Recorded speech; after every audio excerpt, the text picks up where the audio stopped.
Conversation Uncensored.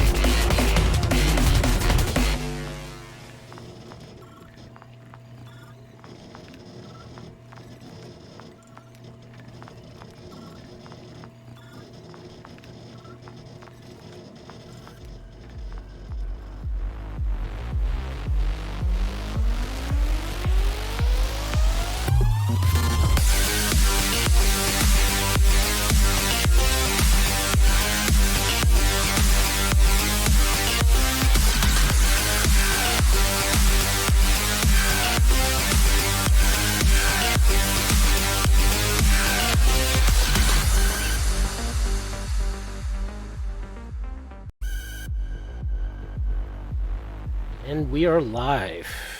Welcome everyone to another installment of Tales from the Forlorn Dopes. With your host, Cybersmily, that's me. And your co-host, Wisdom000, that is me. Greetings, programs. We have a great show today. Returning is our very first interviewer, friend of the show, Seth Skorkowsky. Welcome, Seth. Hey guys, how you doing? Living the dream, you know? Well, it's happening. I spend half my time kind of bewildered how in the hell all this stuff has happened. So the rest of the time working my butt off. So I don't know why I'm always surprised by it. Yeah, the last time we I talked... don't know. It's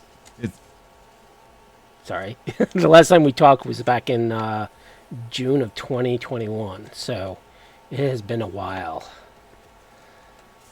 Yeah.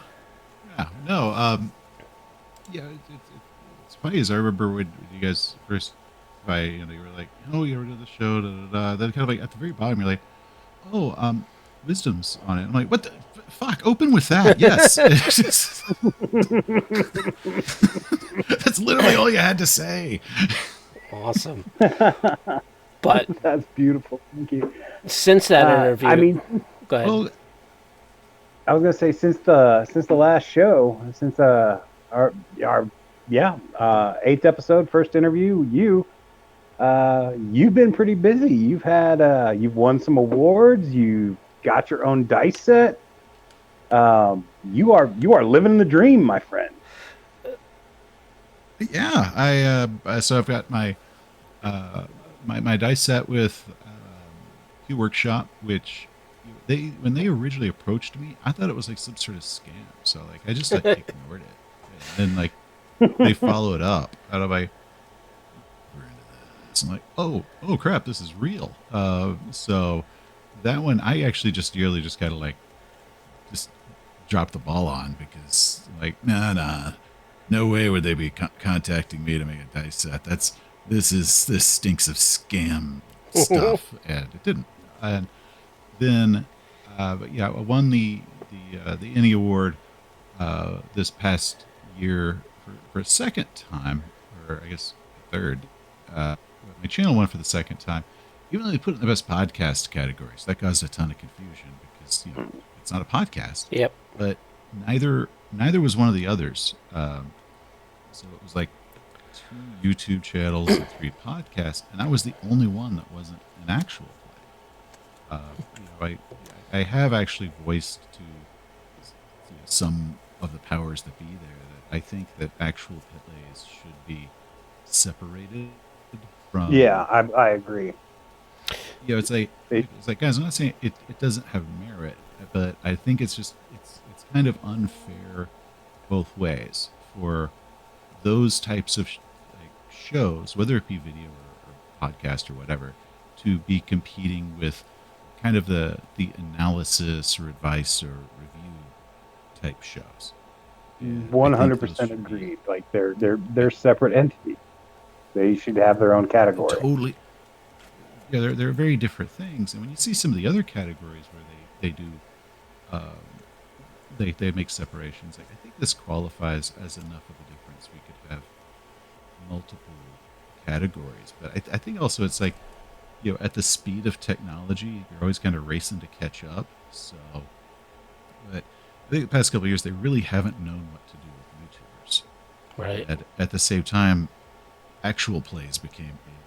It's like, well, we don't really know what to do with all this stuff popping up so fast, and there's so many different types of ones out there. Right. It's kind of like when rap music made it to the Grammys, Right. or hip hop made it to the Grammys, Yeah, everybody's like, what? or or heavy metal made it to the Grammys, and it was like, oh, Jethro Tull. It's like, yeah. Ian Anderson's like, that's what? like- What? Why am I getting this award? Before Before the way it is now. So, I was about to say. So I did that. Only other things is had my stuff with Traveler been published yet? I don't believe no, so. I think, so that was I the think other you thing. were alluding to it, but it hadn't come out yet. I don't think you finished writing it. And before we continue, there was one thing Okay. that we've added to our interviews. Basically, we have what's called our full auto questionnaire, which is a bunch of short, quick answers quick questions that should have quick answers. There's no right answers, there's no wrong answers. Yeah, there's one that I think is, but I think I think I've been challenged on that. Freudian slip there. Yeah. So, first question: 2013, 2020, 2045, or 2077? 2020 and your luck. Yes. Your favorite cyberpunk role?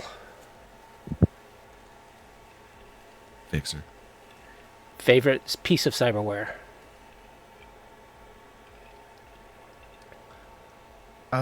Cyber arm, real skin, and anything else under the hood, but always real skin.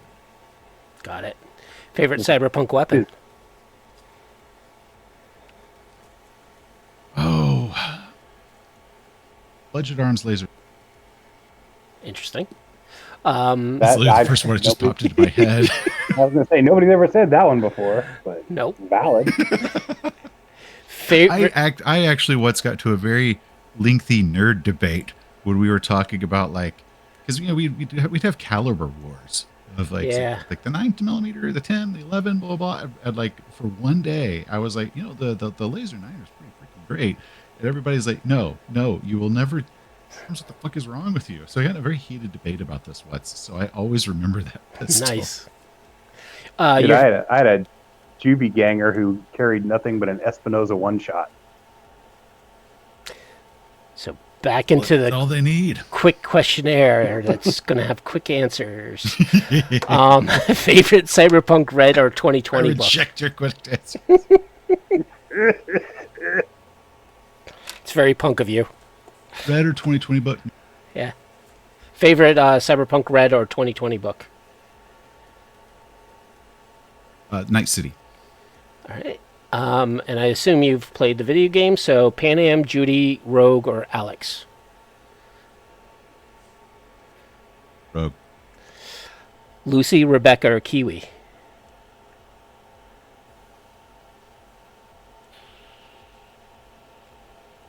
Damn. I remembered which ones are which. They're the girls from the anime. The Have you Edgerunners anime. Oh, Which is another thing okay, that, okay. I was gonna that's say, come like, out since... the Edgerunner show? Yeah. Okay. What was the name of the hyper violent, just absolutely dangerous Rebecca. That worst is decision Rebecca. of your life you could make? Rebecca. Carrie, River, Goru, or Reed?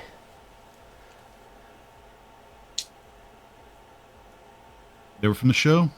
No, that's from the they're- video game. Ones were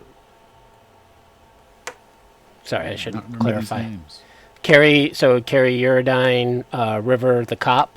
Goru is the Saburo's bodyguard. Arasaka And Reed is, Oh. from Phantom Liberty. yeah, Idris Elba. Oh. Okay. Well. Okay, it's Reed and Carrie. I'm gonna go with Carrie. Okay. These are from the Edgerunner series. So David, who is the main character, Maine, who is the big body, Solo, or Pillar, who is the techie with those crazy hands. It's definitely Maine. Have you played Phantom Liberty yet? I have not. Okay, so that question, this question you will not understand, which was basically songbird or reed. The next question is the Cyberpunk 2077 endings, which are the Devil, the Sun, the Star, Tempest, the Tower, or the Reaper. And if you need me to go into Man, I have which no is which, idea. well, you can say which. Yeah, no, I can't remember that shit, and I've beat Yeah, that I game know. like 7 times now. But I beat it. I started it a second time, and then one day I'll get back to it. so what ending They did had you a do? massive update and all that shit. Yeah. I remember I was on some space station, Okay. Okay. and So you I went was like, the okay, corporate neat. way. And, no, I did the fixer way. My second playthrough that I started and haven't made it that far was up in the corp. But I started fixer. Got it. That's So the next question is favorite Night City gang. Maelstrom. Favorite mega corporation. Man, you gotta say Arasaka. Favorite cyberpunk movie.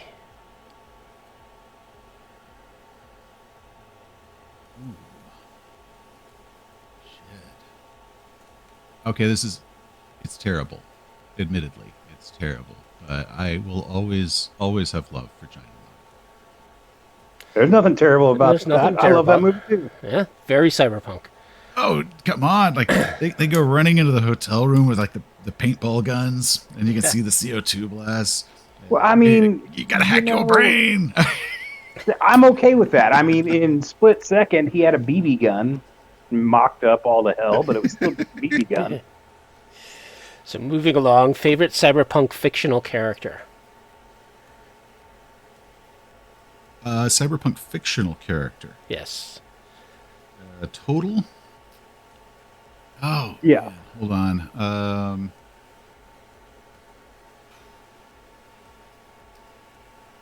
Oh, God, what is his name?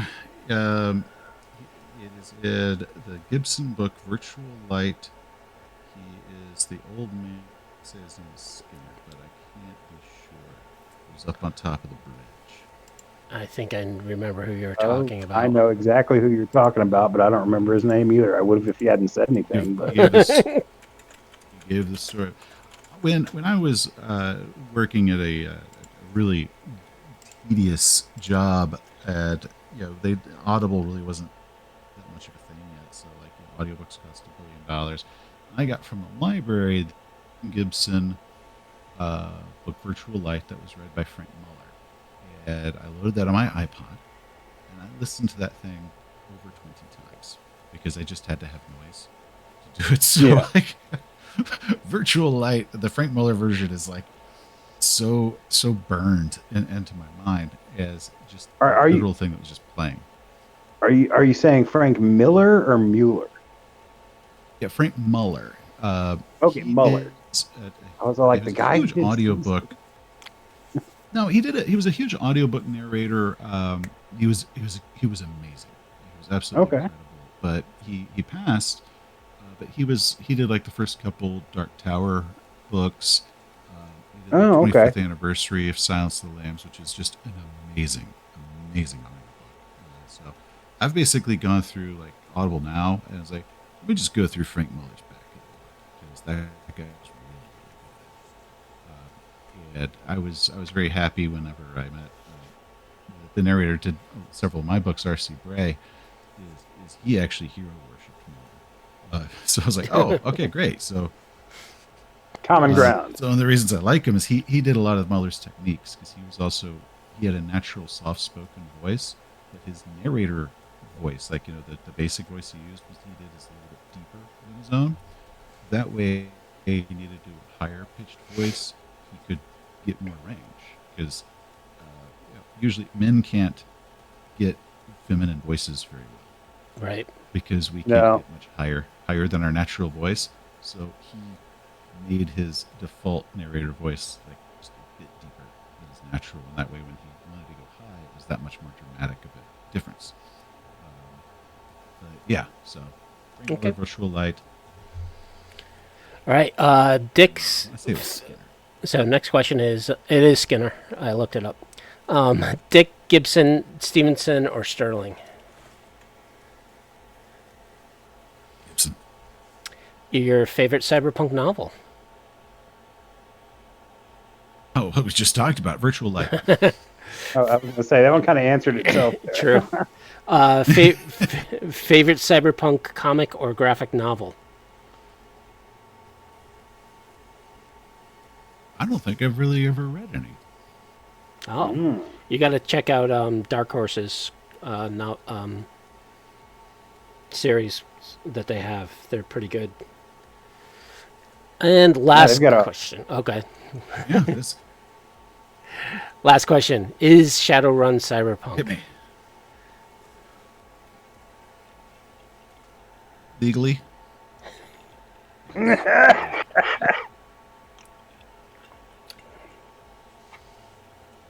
We've had plenty of debates on this from many, many interviewees. So Yeah, Yes. legally. I mean, we it's not my jam. I'm not going to invite it to my party, but like, yeah. So we say it is cyberpunk adjacent. Yep. So yes, That is my buzzword for the things that have the trappings but aren't quite there. Yeah, that was our full auto questionnaire. So now you can be an official guest. well, thank you. Yeah. Just 3 years too late, but we're working on it. Yeah. So what's coming down the pike next for you? Do you have any books planned? I know you've got 3 novels, 2 books of short stories. What's next? Oh, well, I've got 5 novels and 2 books. 5? Oh shit! Well, I'm out of date, and I apologize. Yeah. You got some catch up. I do. I got to make some purchases. Right now, there isn't much in the pipe that I'm allowed to talk about. I've done a couple writing gigs with a couple publishers now, but the nature of the speed of publishing is I've turned everything in, and I'm waiting. So one day, when they're ready, they will announce it and all that. But until then, I just kind of sit on my hands and I nod and say, "Yeah, I got some stuff coming," but that's literally all I'm allowed to say until it's ready to move to whatever stage it is that the publisher can give me the green light to talk about it. Awesome. That's perfectly Just a understandable. really disappointing answer. No, actually, it's not, because it tells me there is stuff on the way that I can get excited about, and it also, you just informed me that there are 2 novels that I'm missing, so I have to purchase those. So I have that to look forward to. So that was a great answer on my end. I'd say, did you ever do Ashes of Onyx? I read it. Yes. Okay, because that's the urban fantasy rogue sorceress. Yeah, that one actually was kind of like my love letter to a lot of fiction I grew up on. So yeah, there's clearly Neuromancer influence in it. Yeah, like Clive Barker, some King, basically all the stuff that like I used to like read when I was so I was right, and that was a Nightbreed reference. Which one? Jesus Christ! You know my memory's horrible, right? I just remember reading it, thinking, that sounds like something out of Nightbreed. Yeah, you remember Nightbreed, which tells me your memory is pretty darn good. No. To his defense, my wife started watching recently some really weird idiot show that was essentially Nightbreed, and like I don't know, like Sanctuary or something like that.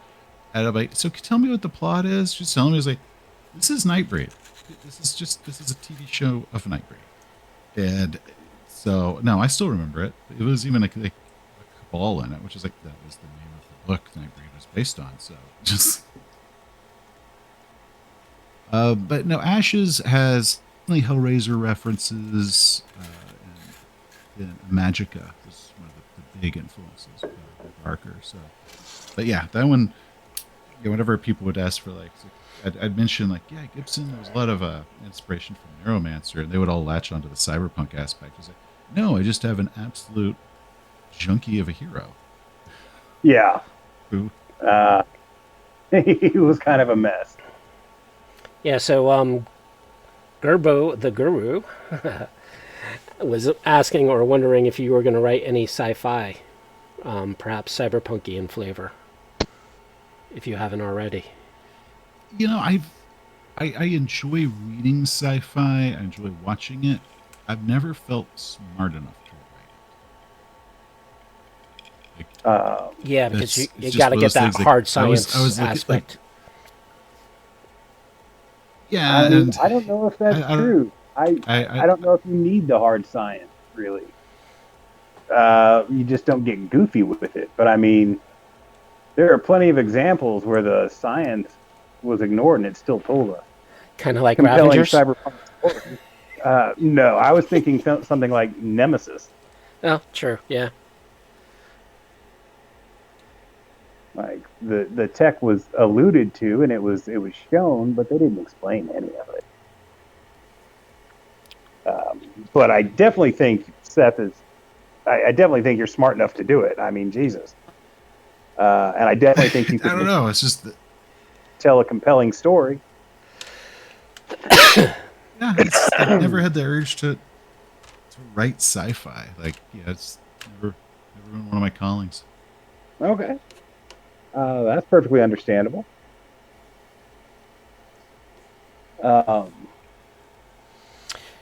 Yeah, so go ahead.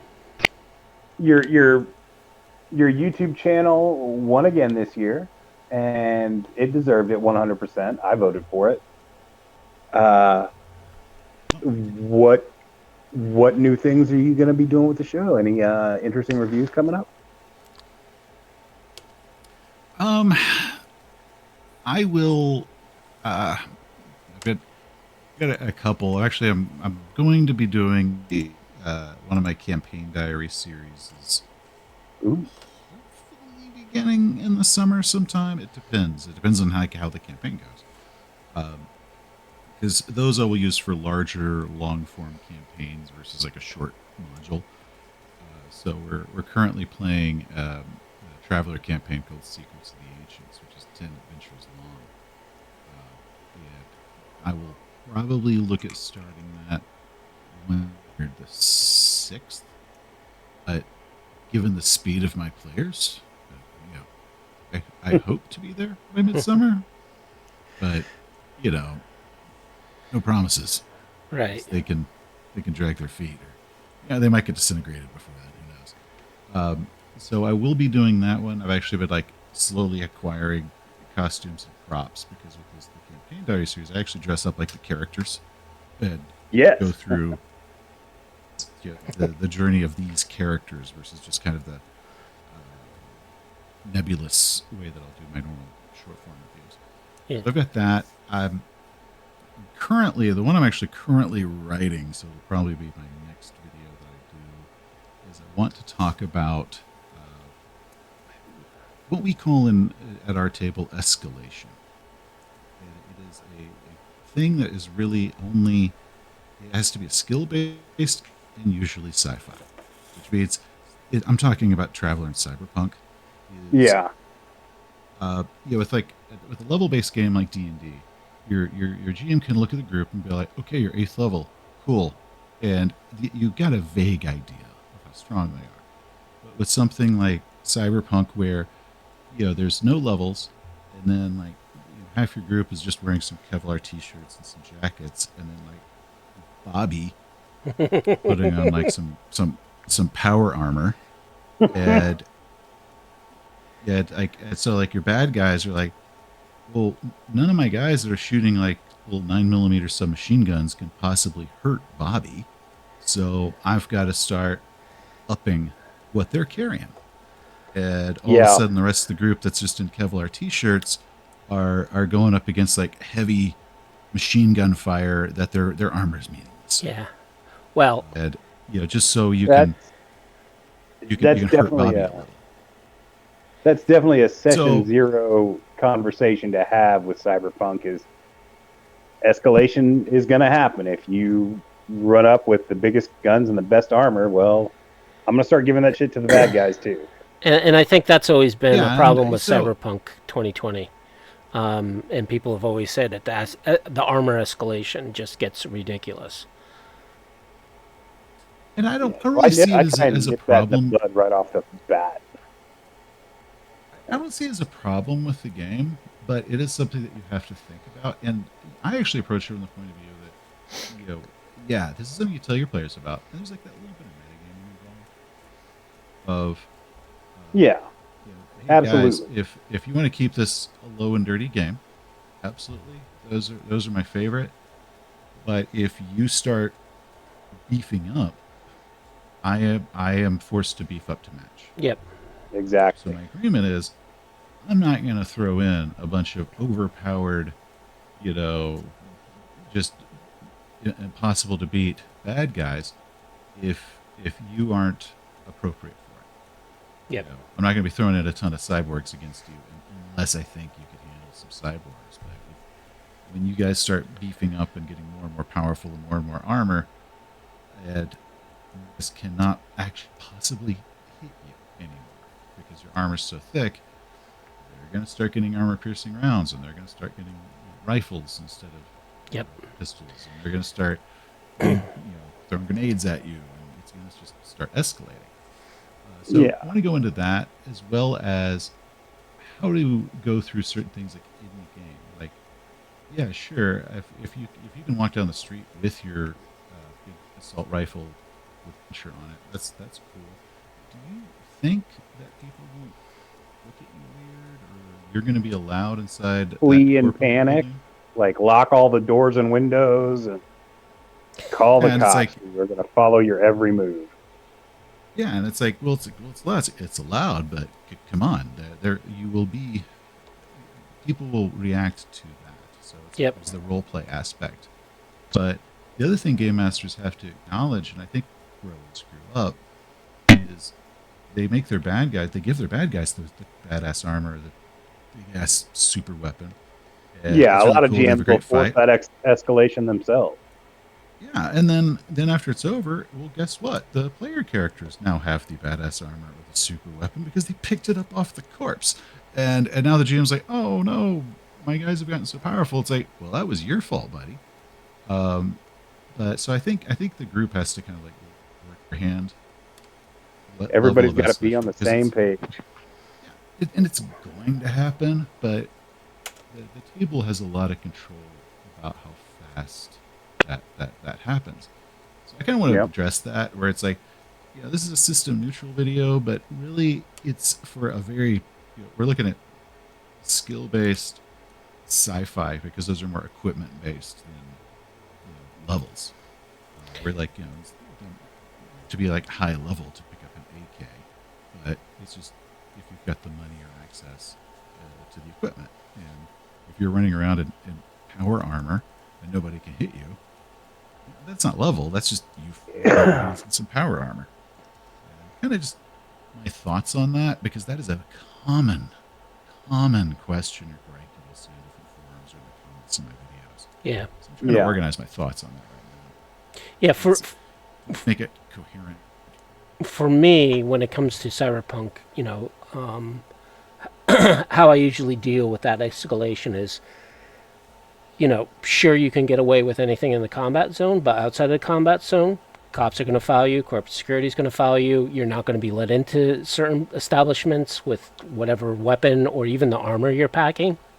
Because if you walk into a bar and you got full metal gear on, bartender's going to pull out the biggest gun he has behind the bar and say, "What the hell you think you're doing in here?" Because he's going to be paranoid enough to think, this guy's coming to attack the bar or shoot the place up. So there was always that gaming element. And I discussed it with my players, saying, "Hey, any hard armor you're walking around with, you're going to get scrutinized. If you're over a certain SP with soft armor, because you're going to look like a Pillsbury doughboy, you're going to get scrutinized." And, I always had this one character who would try to push that limit because he was a bit of a power gamer. I'm like, okay. It's required by law that you have that player. And if you get rid of that player, one of your other players will suddenly become possessed with whatever spirit that is and start trying to push it. It's just accept it. Always have that one. But, like a self-replicating virus. But Cyberpunk always had ways in which you could defeat armor, right? Whether it's martial arts, using like various electric weaponry, chemical weapons, all of the above, right? So there was always this balance that you didn't have to escalate too much. But yes, I agree that if you're going into power armor, then you're playing in a different campaign, and that if the players are happy with that type of campaign, I will bring it to that level.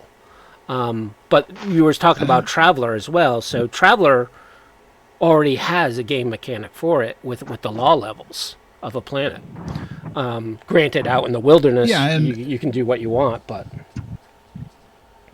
Well, like we recently did a Traveler game on this, one of the worlds in the Spin Marches called Fate. And it is super high tech level, like tech level 14, 0 law. But its population is billions. And they're talking to me about it. It's like, imagine Night City on a planetary scale. And like it's known for all of its cybernetic enhancements. It's like this planet's Night City, planetary style. And somebody's got the Derek's, I think, going out for a puff. But with that one, when they're asking like, how do you have 0 law? It's like, well, you've got corporate security. Yeah. Sections, even though technically the planetary government really doesn't have much power, where these corporations have their private militias and their security forces, you are not getting into these regions with that armor or with that laser or whatever it is you're carrying. It's just not official law. It's going to be divided up this way. And it's like you were talking about, like if you're walking around the combat zone, sure, man, you can get away with all that stuff. But if you want to move into the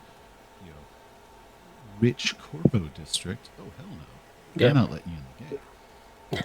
You have to have a dress code. Establishments. Yeah, or you might have those establishments where it's like the Road Warrior or that bar on Serenity where it's like check your guns at the door. Yep. Well, even like the Wild West, every town, sure, whatever you did outside of town was fine, but, when you came into town, the sheriff would collect your guns. Or there would be a presence of the law enforcement, And that's basically, I want to do a video where I kind of cover all that as far as, it's a really common thing that I guess new GMs will have.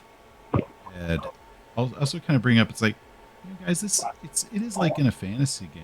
Like if your character's king, they're probably not going to be allowed to carry their sword in there. Yeah. If we can do anything, let us know. If we can do anything, let us know. I think Derek's having a conversation with his brother. So that's basically what I'm kind of like spitballing it out loud. Yeah. Yeah, the other thing I've noticed since the last time we talked is you're getting into a lot more game systems. Today you published Righteous Blood and Ruthless Blade review. Righteous Blood, Ruthless Blades. Oh, it's such a good fun game. It's such a fun game. Are you continuing to expand and get into different game systems, or are you trying to limit yourself? Because I'm sure you get flooded by lots of people saying, "Here, review my game." So I get flooded with a lot right now since we committed to a long term travel. Pretty much like what I'm running right now. My buddy George has got his on again, off again, mostly off again Cyberpunk Red game that every time we're about to have a session, it gets canceled last second due to life. Yep. So in theory, I'm playing Red this Saturday, but keep in mind this game we've been scheduling for months. So Well, I hope you get to it. it's still got the green light as of right now, so we might make it. But I think like last month, like almost everyone in the group had the flu, and yeah, it's just life happens. I have to apologize to everybody real quick. I'm sorry about that. My neighbor was having some problems. Everything's okay. But Okay.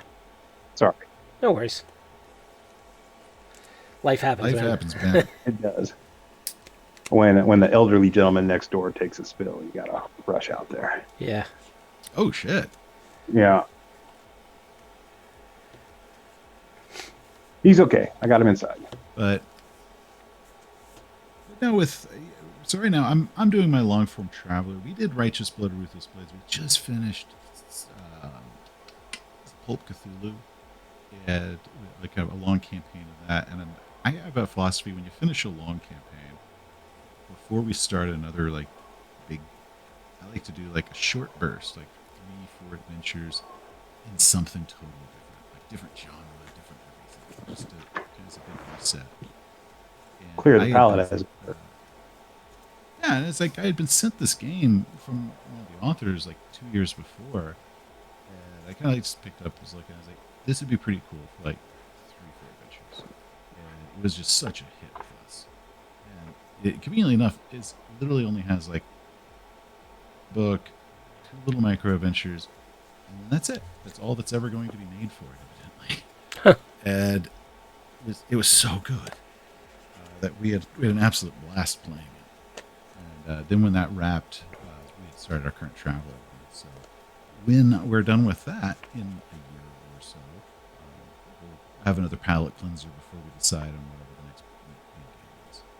Right. So someone asked they get this impression from your channel that you're a forever GM, and was wondering if you actually ever get to be a player. But I think you answered that with your friend doing Cyberpunk Red, and also you've been on Glass Cannon, being a player for their Call of Cthulhu or one of their Call of Cthulhu games, and now you've been doing 2 seasons for Traveler, right?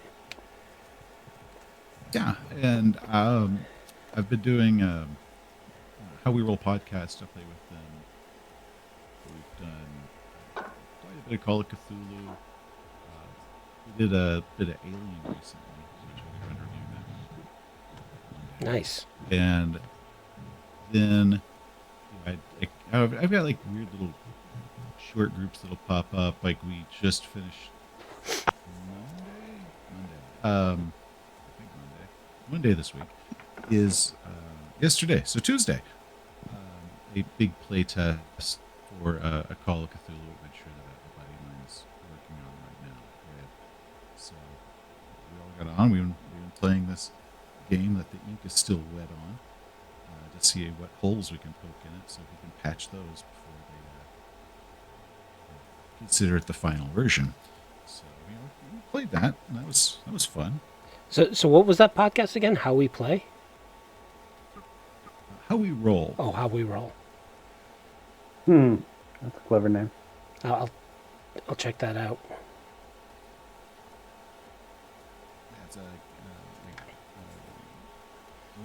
Joe Trier and a bunch of them. We've played Call of Cthulhu with them. I played with them for a couple years, and then I don't know. It's weird. Like we've recorded games like 8-9 months ago, and they're still not out yet. So they're just on there, and because they play so many games that if they play their release schedule, it's just this kind of like giant back catalog that they're kind of working through. So there's I'm trying to think, the first chapter of Mass Nyarlathotep with them that should be out, as well as 2 adventures with Flotsam and Jetsam, which is a Call of Cthulhu campaign with third one we finished, but I don't think we've started releasing that adventure yet. So yeah, they're fun. Cool. So yes, I do get to play. It required that I built an award-winning YouTube channel. In order for me to so And get invited people to a ask bunch me, of like, games. Seth, how? Yeah, people will be like, Seth, how can I get invited into a game? It's like, well, if you want to know my formula, you first got to build a YouTube channel for several years. Well, And then the invites start rolling in. the first has I become had this a 17 years. little-known author whose publisher says, hey, you should do a YouTube channel. Yes, to promote my books, then that'll pick up. Eventually, invites. That's my secret. I don't recommend this method. I had to run Cyberpunk for 17 years across 3 states before I finally got to play. So I get you. Because I ended up in the situation, especially with Cyberpunk, where I was the only one running that we called our Where in the World is Carmen San Diego campaign, where like we all GM'd this one campaign through kind of this odd system of maintaining a story when you've got 5 writers at the same time, and that was a blast because I'd get to play periodically. But I had to manipulate the entire campaign set up just so I could play and they could run without feeling like they were committed to anything long term. So, once again, large, elaborate ways I've tricked people into allowing me to play. So, I'm not the one to ask for advice on how to find a group. And like, in my experience, if you're looking to play a specific system, like Cyberpunk, it's very hard to find a GM who will run Cyberpunk. So that's how I kind of always became the forever Cyberpunk referee. But like D&D, I know quite a few DMs. Call of Cthulhu, I actually am a forever GM because no one wants to run it, everyone wants to play it. So, but yeah. Cool. And it's one of those things like people when they're wanting a specific game, it starts getting harder and harder to find. So it's usually the one that wants to play it has to be the one that runs it. Yep. Yeah. Has to get everybody on board, and then start kind of batting your eyelashes at them. Saying, hey guys, the reason I suggest you play this is because I want to play it. Yeah, I've said it before. I will say it again. The GM runs the game he really wishes he was playing in. Yep. Yeah. Oh, and that kind of like bounces off one of my other big things I've been in conversations about recently is, when people want to when you have a GM that's got burnout or they're just wanting to try something else. And, they're just trying to switch systems, and their players are reluctant or hostile to the Yeah, idea, I saw one of your shorts with the teddy bear.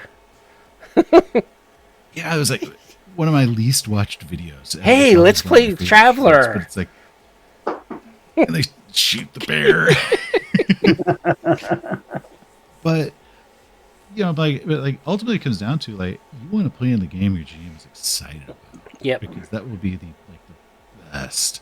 If you're like the GM how got bullied into running D&D or whatever, and you really don't want to run D&D, but you're kind of feeling pushed or guilted into it, those probably are not going to be that great at games. All right. They're probably going to have scheduling issues with the GM is trying to motivate themselves to come up with something to do and that. But if they're excited about it, they're excited to come up with stuff. They're excited to schedule that next game. They're enthusiastic. It's like that's the GM you want, and it doesn't matter what game it is they're playing as long as they're excited to be running it. And I also think because I would probably say I'm 50-50 as a GM player.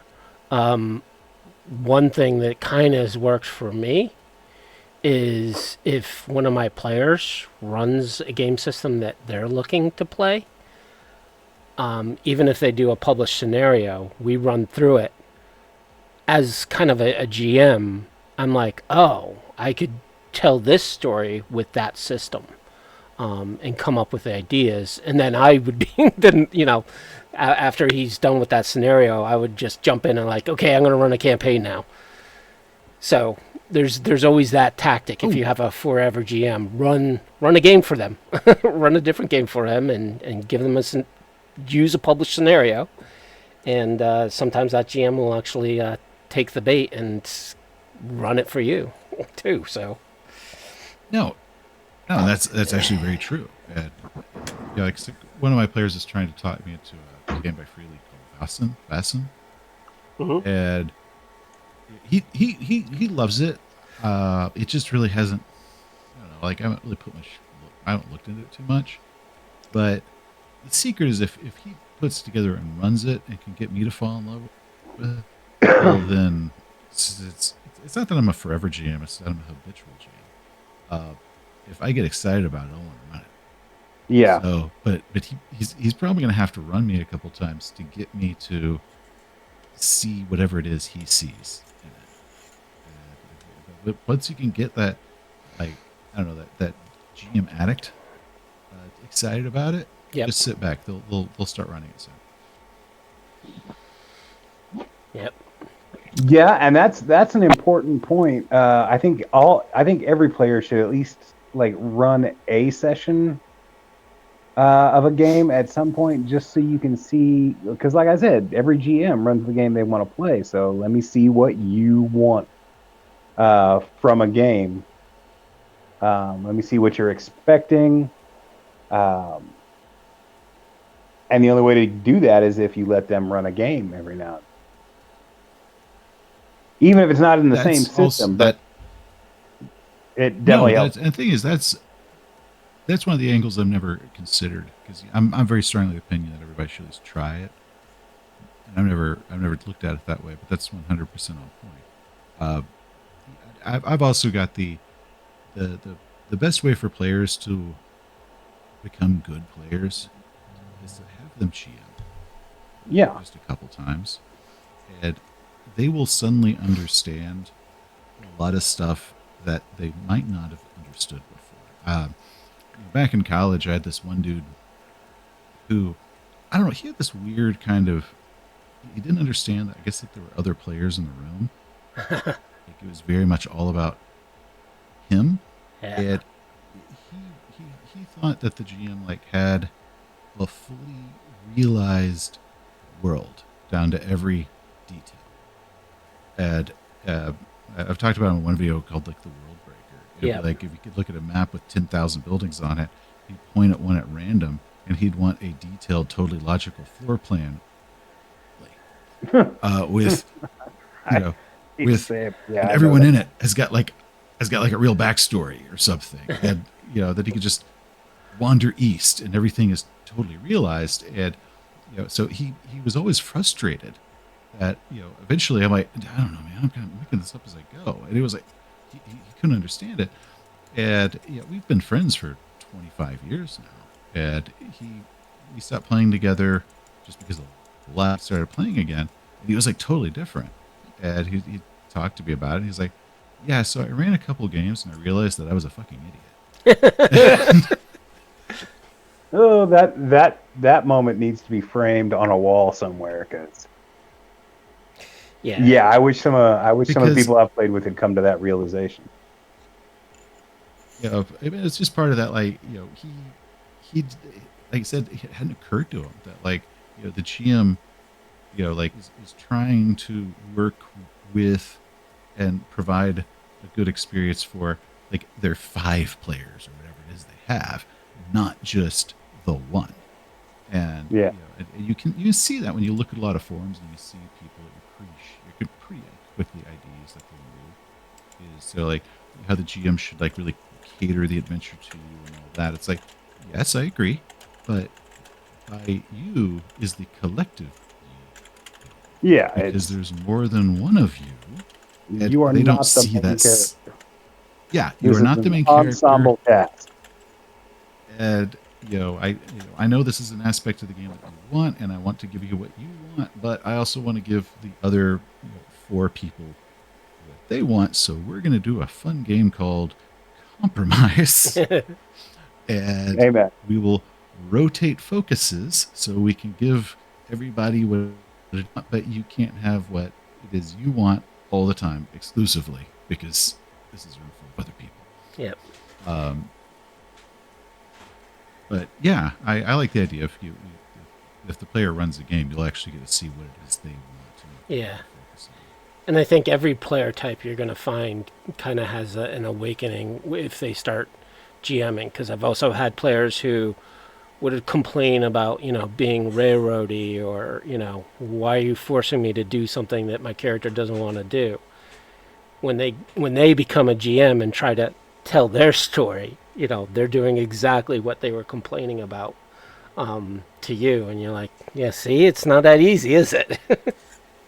Or it's the exact opposite, and they have no plan whatsoever, and Yeah. just like stare at you like lost puppy. Like, what are you gonna do now? What are you gonna do?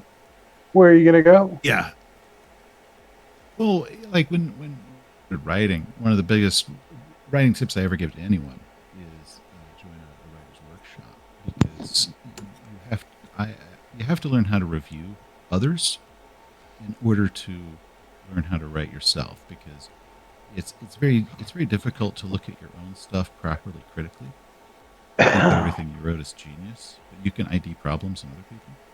So once you actually train yourself how to properly critique, give suggestions, and kind of work back and forth, all of a sudden, when people say those same things about your stuff, you see it yourself. You're like, oh, wow, you're right. I do talk in passive voice. I didn't notice that I did this thing that I can be critical of. And so it's like you actually have to be both a reviewer and an author in order to be a better author. And the other thing, like for Forever Gibbs, is like, I went over a couple of years, and I played a couple of games that Buddy ran, and it was like that, oh shit, I forgot how hard it is to be a player sometimes.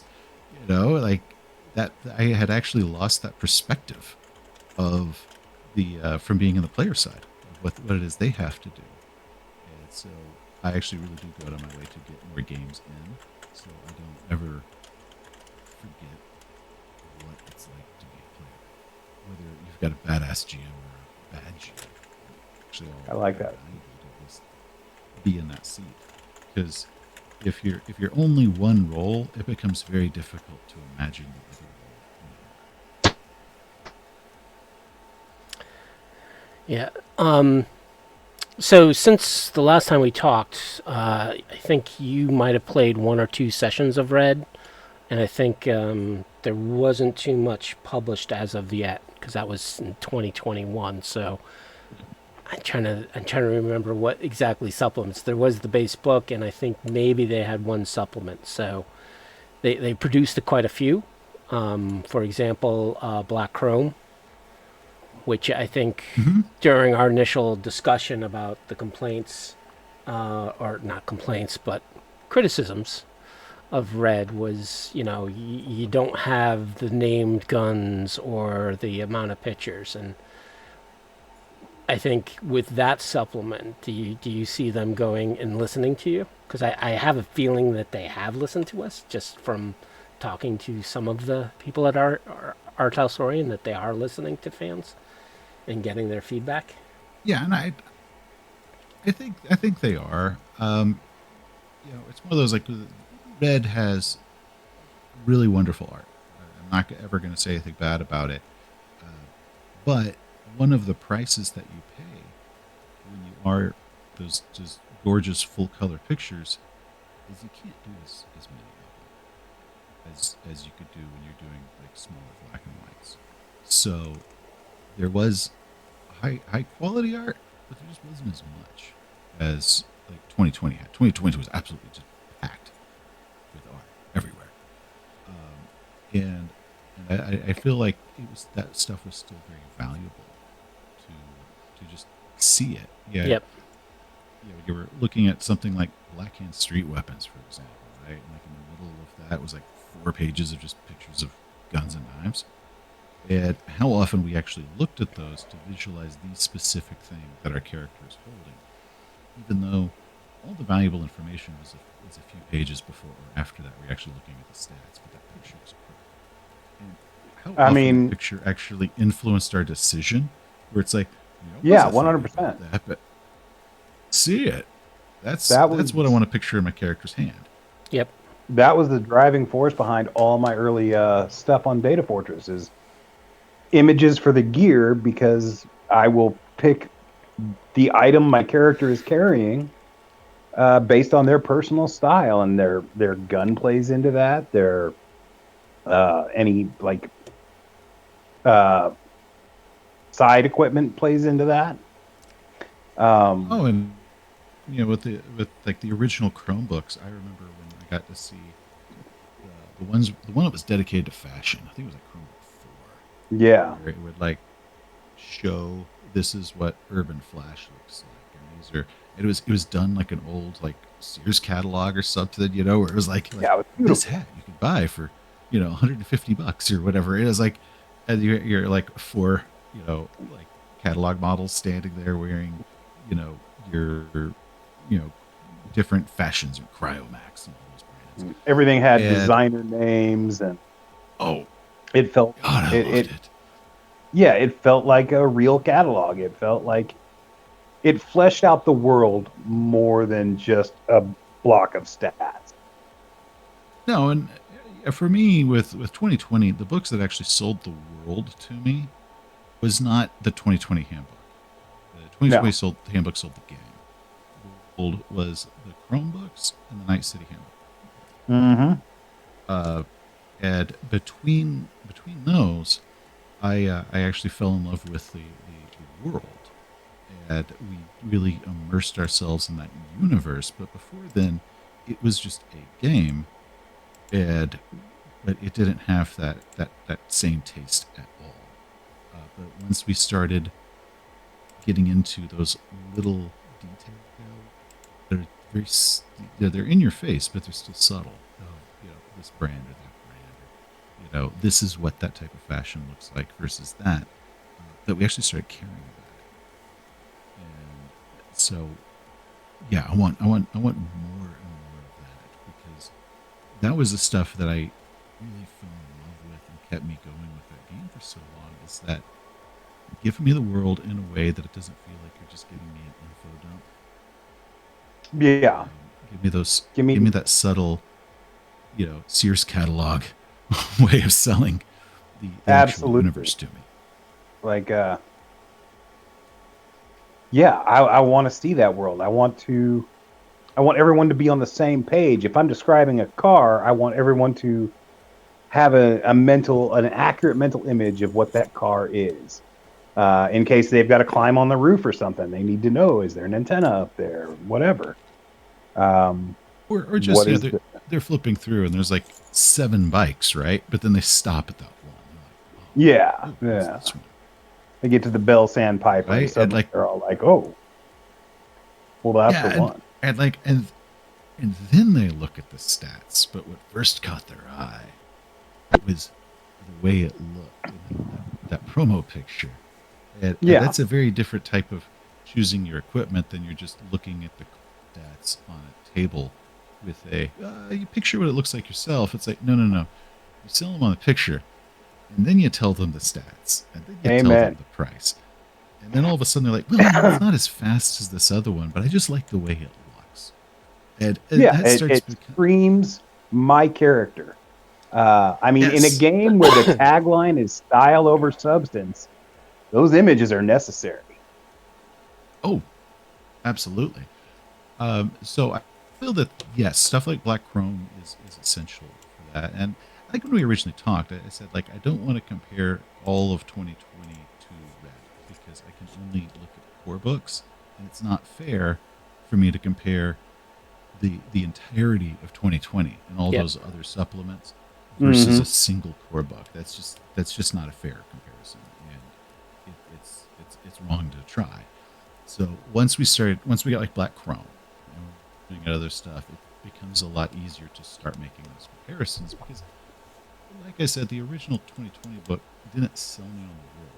It was all the stuff that came out afterwards that tricked me into falling in love with it. Seduced you. Didn't trick you, seduced you. Tricked me. Hans Smith deceived me. I mean, I had gotten into anime and manga like a year before, maybe 2 years before I was introduced to Cyberpunk. And I swear to God, flipping through Chromebook and seeing the Appleseed references sold me on the world right then and there, and I've never looked back since. Oh yeah, yeah. Because I could understand and live in that world. Yeah, and it does. It starts doing the. You see that that suit or that board conversion that's got that blade style antenna. You're like, yeah, that's an anime reference, right? Well, yeah, all of a that's sudden, straight you out can of start filling in. You can fill in the rest of the world just off exactly of the fact they gave it a blade antenna. You're like, your brain goes Appleseed. Boom! Your entire landscape of Night City just filled in with much more detail off of that subtle. So that's one of the reasons I also want more art because when they show the pictures of like people walking along the streets and stuff, like they're not just looking at the people, they're looking at yeah, the buildings in the background, the cars on the street, the hot dog vendor off in the corner, like selling some crazy soy and kibble mishmash that has been loosely amalgamated into a hot dog shape. Yep. Yeah, and or you see just some figure just kind of crouched in an alley, and but they can tell that they've got like they've got cyberware, and you're looking at like some homeless person who's probably mentally broken, and you can actually see that they're chromed up, but it's this weird background detail, and that starts kind of giving you a story, and all of a sudden you make an NPC based off that guy. Oh yeah, absolutely. Literally just not even the focus of some random picture and some random thing. And like I remember when like the first trailer dropped for 2077, years before the game came out. And it was like that picture of Alt in the window. Yep. Mm-hmm.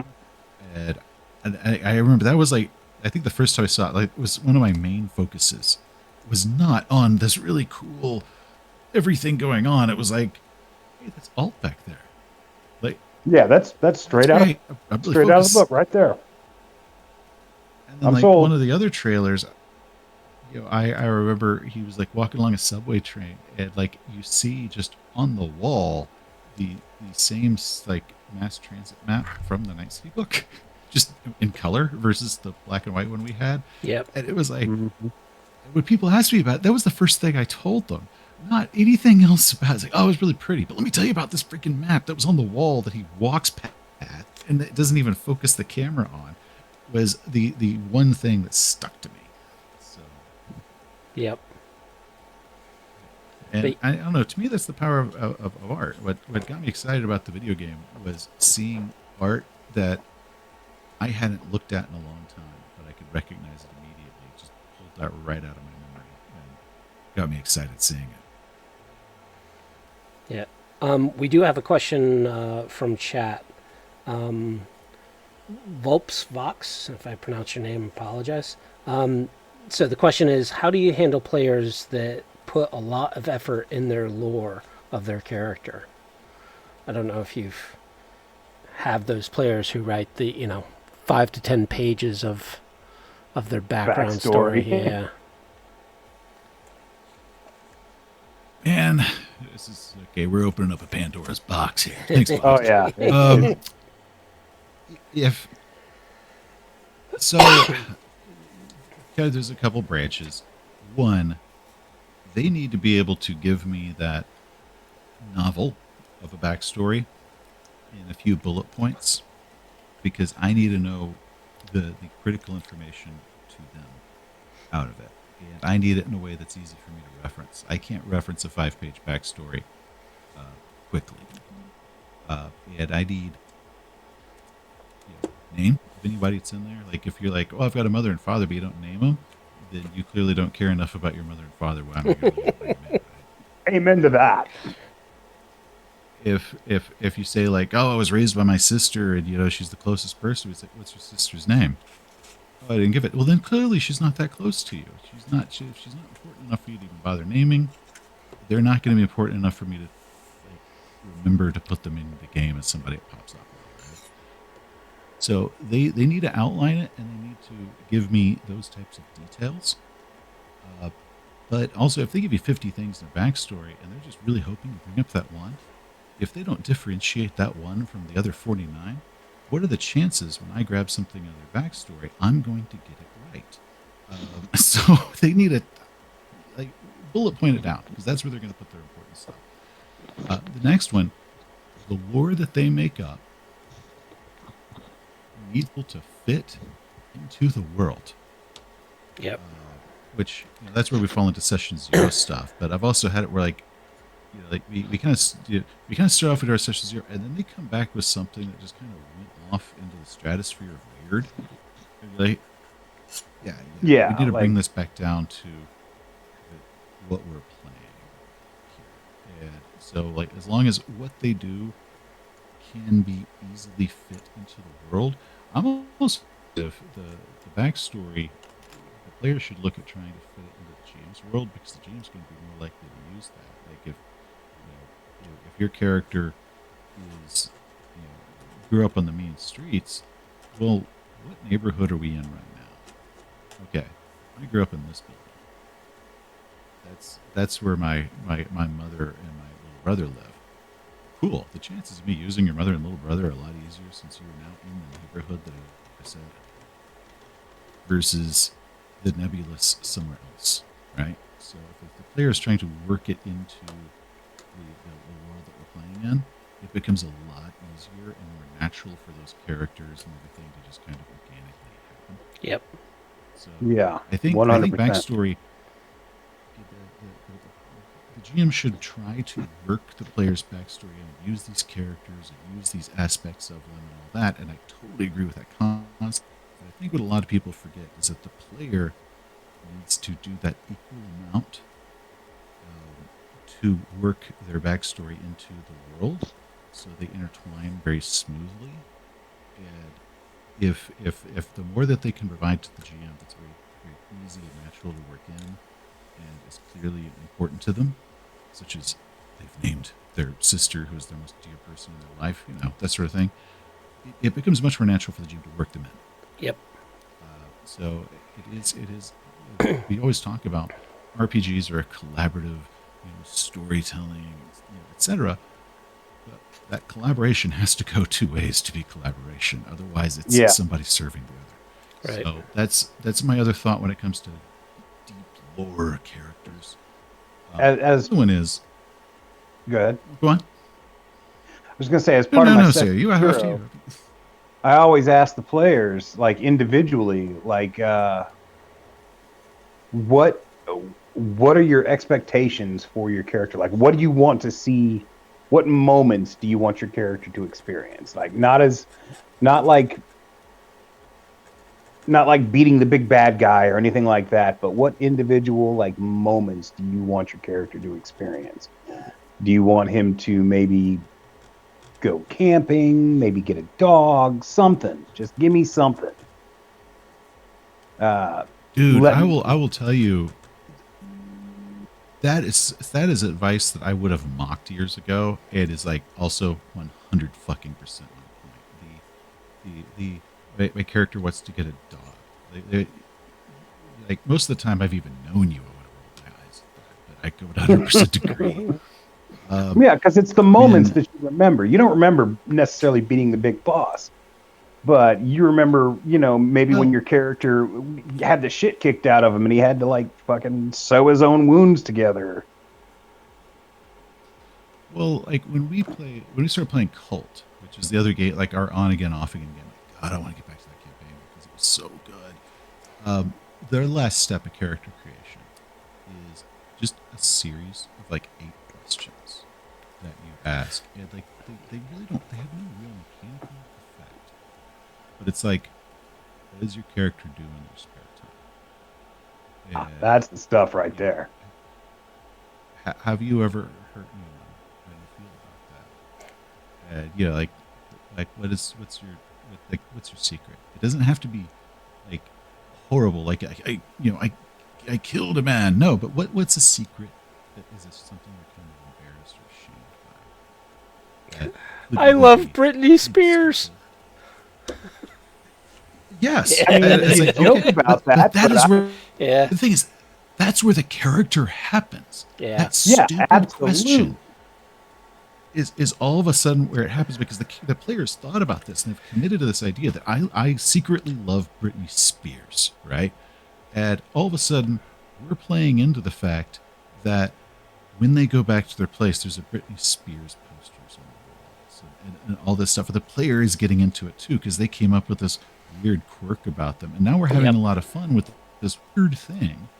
Yeah, has an nothing to oldie do with how station much comes ass on they and can kick. Yep. one of her songs is playing, and suddenly they're singing along, knowing every word. Yes. And so, but it was like those types of questions were when we first did those is when all of our characters just kind of instantly became people to us. Yeah. Yeah, So where it's no longer the character. This is Rachel, and they are real, and we are about to do horrible things to these people. And we now love these beautiful, flawed people because of how they answer these just simple 8 questions. And it sounds so weird and dumb until you do it. And it's like a magic trick. So it truly is. that's why I'm like, dude, years ago, like on the old Interlock forums, I would have been like, whatever, if you had said that. And now I'm like, no, preach. You are right. I mean, it took me a long time to get there. But it's like you said, it's that moment where other players stop referring to them as so-and-so's character, and instead they refer to the character by the name. Yep. Because that person is alive now. That person is a breathing entity that exists only in their head, but it's taken up space there, and they're now invested. And that investment is what makes the game. Yeah. Yes. And I think the other thing. No, keep going back in this Pandora's box of backstories, though. Yeah. Hold on. There Come on. are worms in this apple, my friend. But for me, when it gets into character and they try to create their background lore, a referee or GM has to be part of that to flesh that out, because there's going to be certain points where, and I've had this done to me, and oh, by the way, my cousin is filthy rich, even though you rolled up a poor character, so I can call on them at any time. So you have sometimes players who will do kind of like those shenanigans, but it doesn't always work out for them, at least in my games, right? Because those are individuals. And then there's also, because you also have to work with the player to be like, okay, these characters I like, and I'm going to role play them the way I want. Are you comfortable, telling the player, are you comfortable with me and what I do to these people?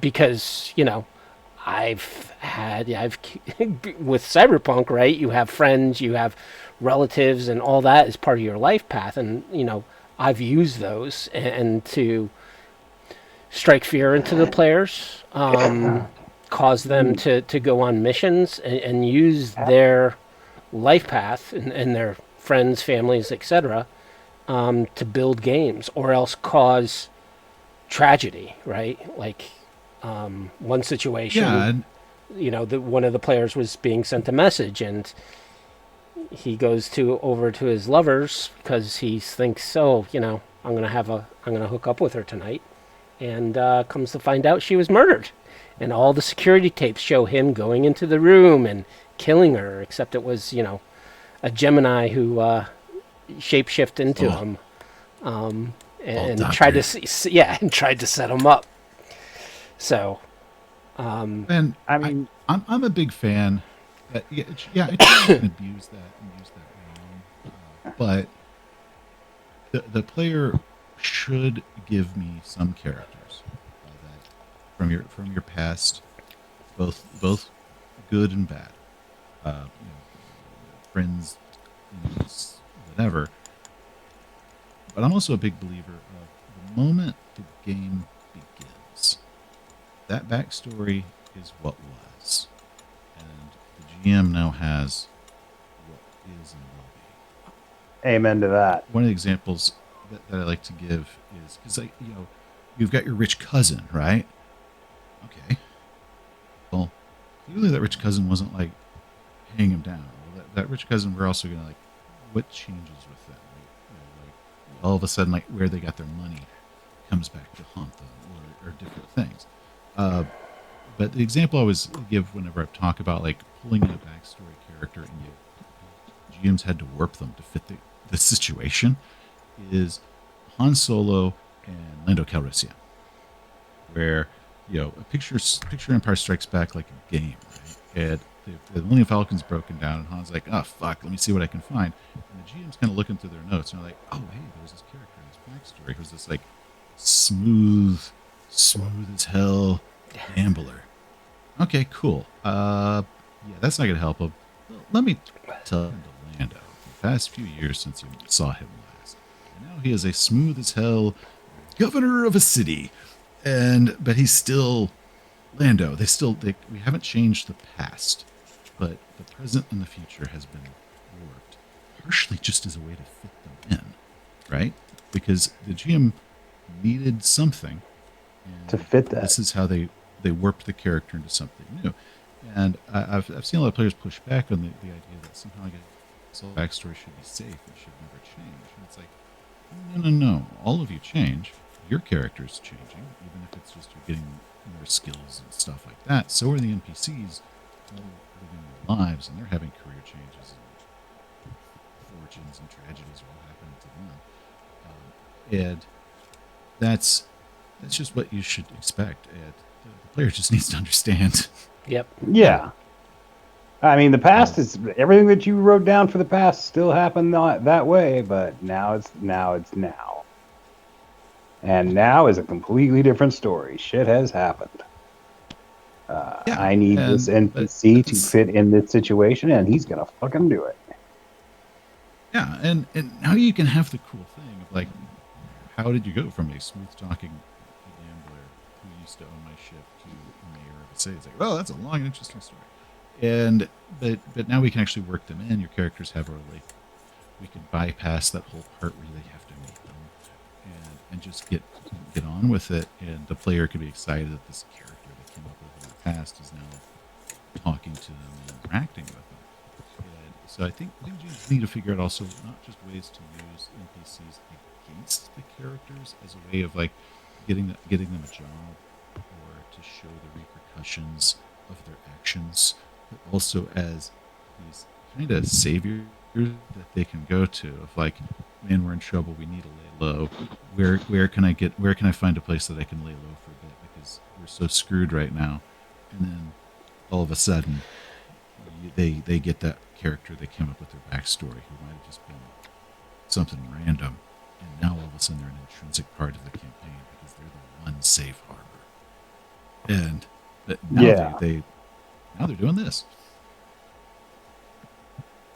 Awesome. Yeah, I like that a lot, and it there's this prevailing attitude in Cyberpunk where every NPC has to is going to screw you, and you can't trust anybody, and blah blah blah. That doesn't make for a very fun game. If you can't trust anybody, if nobody keeps their word, why would you work for somebody who doesn't keep their word? Why would you consider somebody a friend why would you even make friends if you know they're just going to betray you? I'm not saying betrayal and backstabbing can't be fun parts of it, but it can't be everybody. Oh no, it's a blast and it is essential, but it's also like, okay, that's freshman level. Yeah. Now let's talk about, you've got your NPC. The situation might require that they betray their beloved NPC. That to me is like 1,000 times more interesting Oh yeah, you watch Yeah. those gears start turning in the player's head, and like the tears welling up in their eyes. If I don't want to be that guy.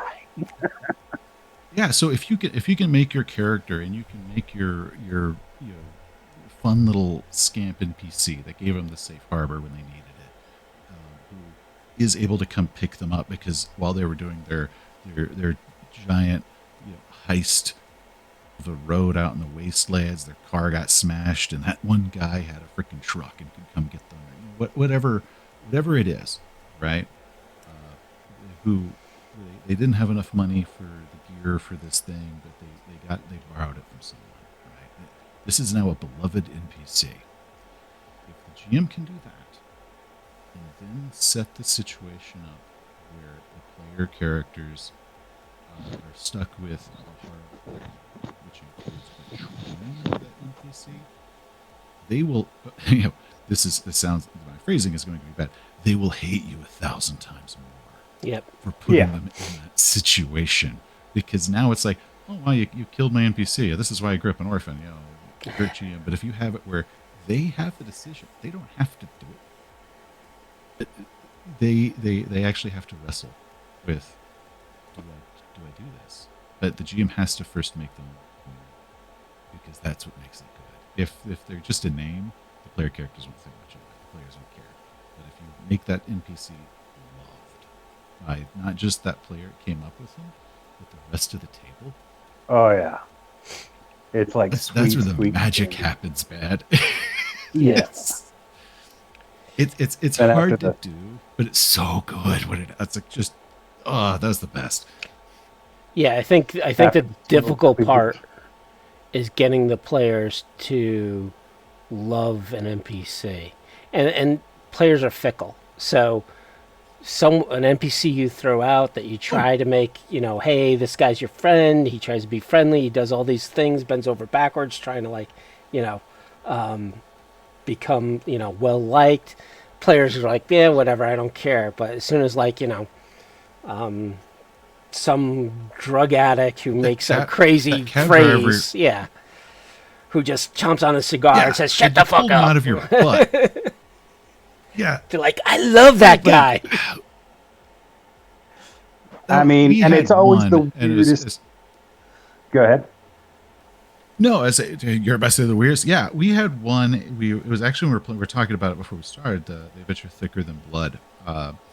There is a scene in it where the PCs find like a house. It's basically some like drug addict guys just squatting in a house, right? When they opened the door, or they knocked on the door, or whatever.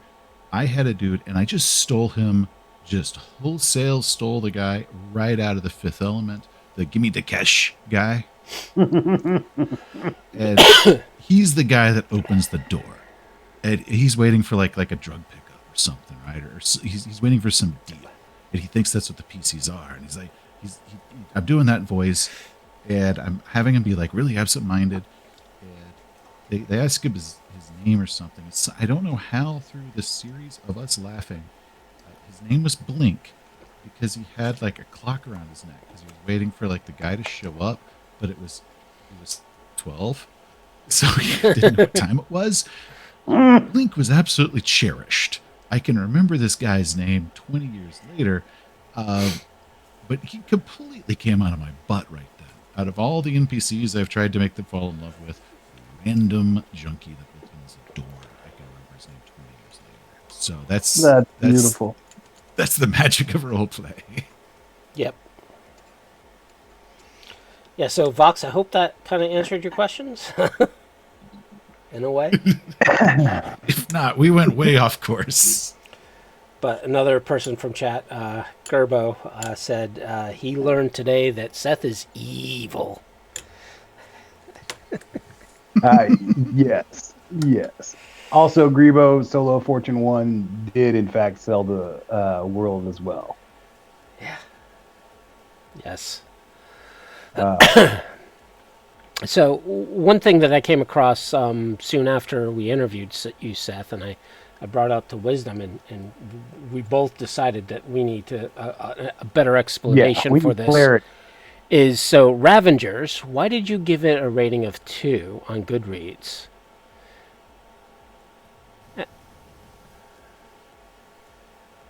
Okay. Ravagers, I can tell you the exact reason it didn't get a 1. First, I was able to finish it. Second, I absolutely loved the scene when I think it was like an accountant or somebody. They were driving him back in like their jet bike, whatever the fuck that thing was, and he's tripping balls through the desert in the sidecar of this motorcycle headed back to Night City. And I love that scene so much. I got 2 stars. You know what? I can agree with that. That was it. Those 2 novels, Ravagers and The Hollow Men, may have been the most disappointing novels I've ever read in my life. But that's only because I wanted them to be, unfairly, I wanted them to be so much more than they were just because of the franchise. But you're right. That scene was fantastic. And I did finish both books. And there have been plenty of books that I've read that I could not finish. And I haven't thrown them away. Also, I own them. They're I can.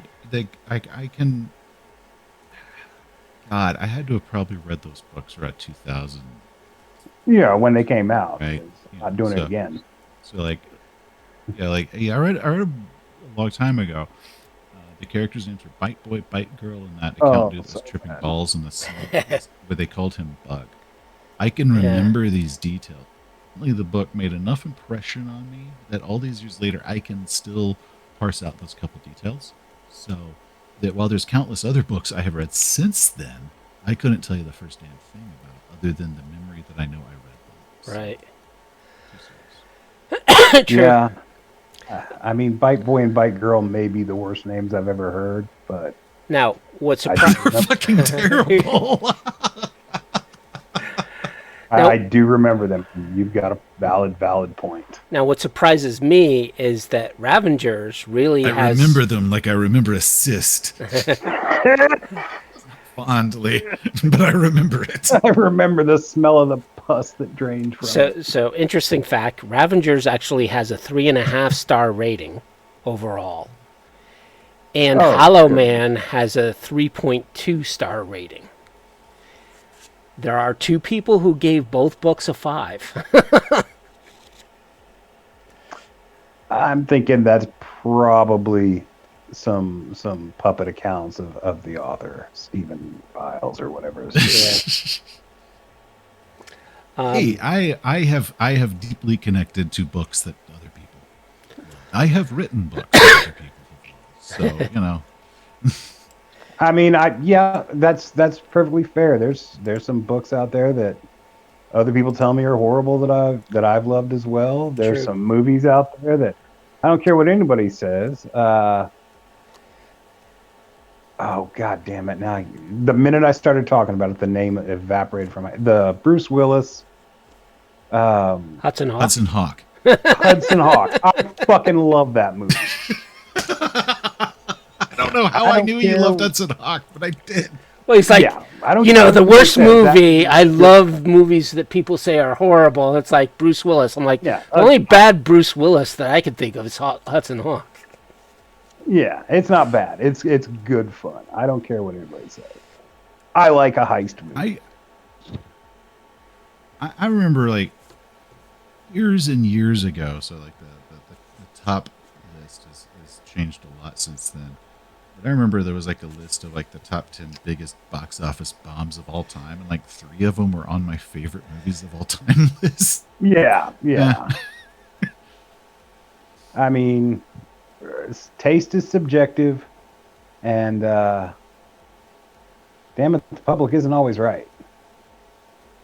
Buckaroo Banzai is a master. And I was going to say, like, 13th Warrior is a fucking masterpiece. I love that movie. It is. It fucking is. I love that movie, warts and all. It was the #1 biggest box office failure for many years.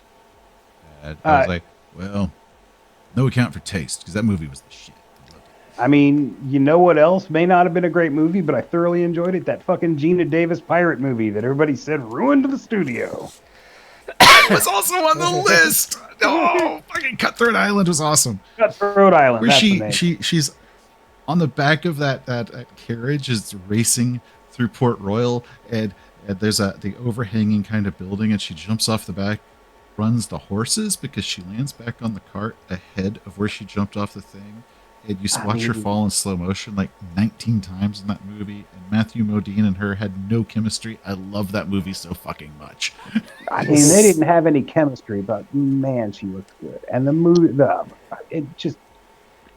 when that movie came out, I don't think there'd been a pirate movie for 20 years.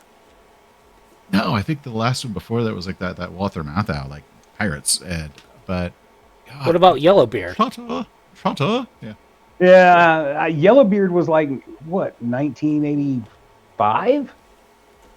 So 10 years, maybe.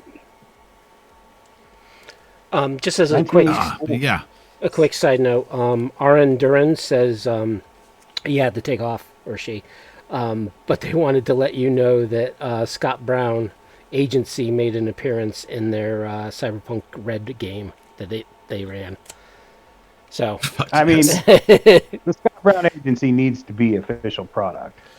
It does. I think tell you last time we talked, I don't know if it happened yet. The real Scott Brown Agency found out about that video. It had been a secret fear of mine for years. I think you talked about it on. I forgot where I heard you talk about it, but I don't think it was necessarily on our show. I remember on our show you mentioned that there was a real Scott Brown Agency, but I don't think they discovered who you were. They're very real, and eventually they were going to find out that I made this video, and I've been kind of quietly waiting for like something, because I sell Scott Brown shirts that cease and desist exact logo, right? Well, yeah, they sent me a Scott Brown hoodie and a bunch of balloons and a package that had Scott Brown FO and about 3 exclamation points like emblazoned across the package. That's beautiful. And then a buddy of mine was in Denton, Texas. His daughter was getting married, and there was like a venue they were looking at like downtown, and I had no idea what possessed him. When he was telling me the story, I was looking at him in abject horror. As they were walking in, a Scott Brown agent who had like the little name tag or something, like leaving, and he literally left the building, walked followed around a corner and yelled like, "Scott Brown, get the fuck out!" And I'm like, dude, what the fuck is wrong with you? And she burst out laughing because they all knew what it was. And he talked, and she was saying how, like, yeah, he made us sound a lot cooler than we were. But, so they are aware.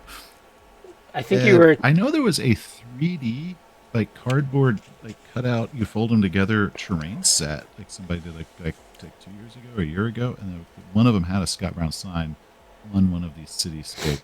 That's cool. I need to pick one up. Like I have to. You know. Well, you were mentioned. I think before we started streaming that you get like fan art around Scott Brown. Yeah. Whole thing. Which to me sounds like that's just crazy. I've had fan art of it, like different Scott Brown ads people have made. There is a Scott Brown song on Spotify that's actually got a pretty decent beat. That somebody had taken the sound clips of me telling the story, and they put it together in a song. So it's kind of become its own thing, and I never would have expected that. I was sure that would be a video that would flop so hard, and I clearly don't know what will be popular because I judged that one way off. Well, again, I think it was your experiment with the whole channel in which you brought in, Jack the NPC and doing that kind of visual play and LARPing, basically, of the scenario. And then you also included, the guys at the gaming table, right? The crew. Which I think a lot of YouTubers... the reaction is... Yeah. which is unique Well, among any of the content creators, right? I mean, Well, I gotta go ahead. well, I was gonna say, like, out of the worst story videos I've done, like, I think over half of them are cyberpunk or cyberpunk derivative stories, where it was either we were playing cyberpunk or we were basically we took Interlock and we stuck it in the 1960s, and just and someone rolled a one. Well, then everyone rolled ones, and let's see what happened. But I So- know I know Scott Brown is your best one, and I know the other one is this one is not necessarily related, but the Beholder origin story was hilarious. Jesus. Oh I my think I will. god! You can't do that to somebody late at night. By the way, Seth. Yeah. You can't do it. Especially an old man. So that one came. Yeah. That one came about when I remember I was getting something out of the freezer or something. And that whole spiel about it's nothing but mouth and eye, ain't got room for guts, nothing like that, no liver, no lungs, no intestine, no butthole, and it cracked me up so hard. It was like, I can't possibly make this a video. And then I did, and I was so convinced that I was going to get a lot of hate for my portrayal of Gygax, and I never got any.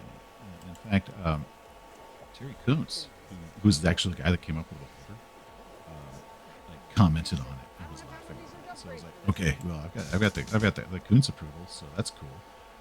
Yeah. but Well, once you got that, you don't need anything else. What's weird though is that's actually one of my big underperformers. The two origin story videos that I Really? got my 1970s coke fueled Gygax are like big damn horrors, and like they're the ones that crack me the hell up because they're so insane. Yeah. I mean, they're the ones I want more of. That and cyberpunk material, but that's personal bias. Well, I mean, to me, it's like when Will Ferrell did who was that sportscaster that he would like I don't know, portray? Will Ferrell don't know from about Saturday Night that. Live.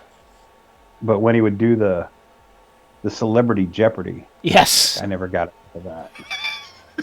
Right? You're portraying these people that were never like this, but just putting them in a ridiculous situation and portraying them as something completely crazy. To me, I think is comedy gold. Yeah. Harry Carey, that was the Yeah. person that. Oh yeah. Okay. Yeah. I Yeah, gotta I gotta ask. You've made so many of these YouTube videos, and so many of them, you play a host of characters, each with their own individualized costumes and with their own voices. Sometimes their own backgrounds. How long does it take to prepare to shoot one of these videos?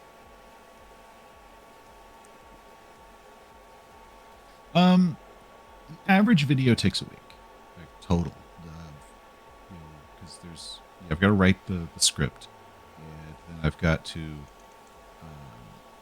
come up with like the images. I like to do image heavy videos. I like to show stuff while I'm talking. I think just staring at me sounds boring, so I try to like work in as many images as I possibly can, which I was on Photoshop. So it's really just an elaborate slideshow because they're all full-frame stills that I just Photoshop together, and when I edit it, I just drop them in. But then when the actual filming of it, if I'm doing the gang, it takes several hours just to do their stuff because I've got to set up all the backgrounds and clear it off because that room, my game room, whenever it's not actively being used as a game room, just acquires shit, like just barnacles and Yeah, shit. Just That's how it works. you walk in there, you set something down, so the table's always covered in crap. So I've got to shift all that stuff around so you can see them seated in different spots, and then I'm gonna set up the cameras because I usually like to mock up a situation on the board and then like shoot the table, so you can like look down at them playing whatever the hell it is they're playing. So that takes several hours to do. Then going through all the editing, but because I have to write out everything they're going to say, so I know where to look and how to respond. And I'm not really a good actor, so anytime you see like a good delivery on something, you need to understand I delivered that 12 times before I got it right. You saying you're not a good actor is a lie, because I mean, like we said, the Scott Brown, the origin videos, the just a lot of repeatedly doing it over and over until I can get a 5-second clip right. Like, Jesus Christ, have you heard of Stanley Kubrick and the torture he do it again, do it again, do it again. Poor Shelley Duvall. She was never the same afterwards. The worst part is like I know that I will sometimes write these like insane monologues for them that I've got to deliver usually in like some voice. And like when I'm doing like what I just call my seated portion, which is the last part that I film, because I film all my skits first. I usually edit them first. Yeah. And then I film like the seated part where it's just me talking, like hello internet, all that stuff. I will do these.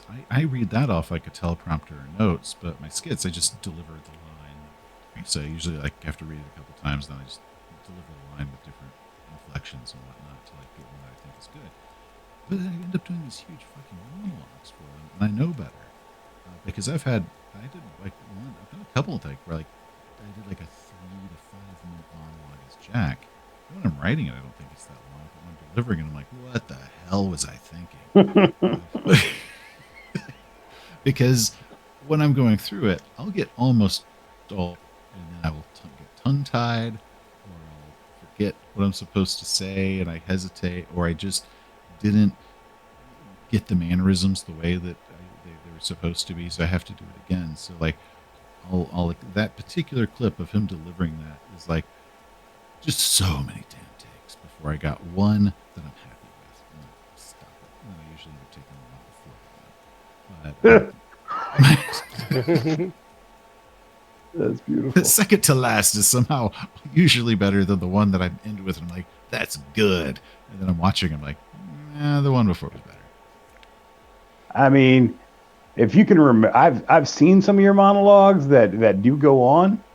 If you can remember all that and deliver it that well, you're doing better than 90% of Hollywood. Yep. My last one, and I don't know what the hell possessed me. It was so dumb. The one that's like I literally just dropped up over Righteous Blood with His Blades. I've been meaning to just record the Jack bits like all day, and I'm amazing at procrastination. But being self-employed means you have to just you have to do it when that motivation hits you. So anyway, at 1 a.m. in the fucking morning, I'm like, I bet I could knock out that Jack stuff right now. Or I guess it's like a little before, a little after 12, because it's like, well, I need to like shower and shave and do all this stuff, and I'll put on the costume, I'll get in there, and I'll deliver these lines.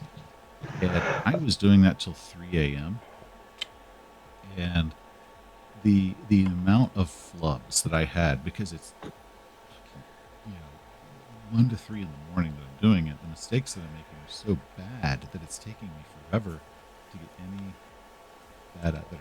And even when I'm editing, I can see it in my eyes, that hollow, why am I up at 3 doing this? Mistakes were made. Barely awake. Well, anytime you feel that way, just remember that Sean Connery recorded the opening monologue to Highlander sitting on the shitter. In a fucking bathroom, right? That's right. Hilarious. Wasn't it? Yeah, oh, God. That's why it echoes like that. See, no one ever knew we were among you. See, this is the reason. This is the reason I love you, dude. Is you love the same shitty movies that I absolutely damn love. straight. It's a masterpiece of cinema. From the dawn of time we came, moving silently down through the center. Not echoing enough. Get in the bathroom. Deliver it. Get into at a train station. That's the audio we want.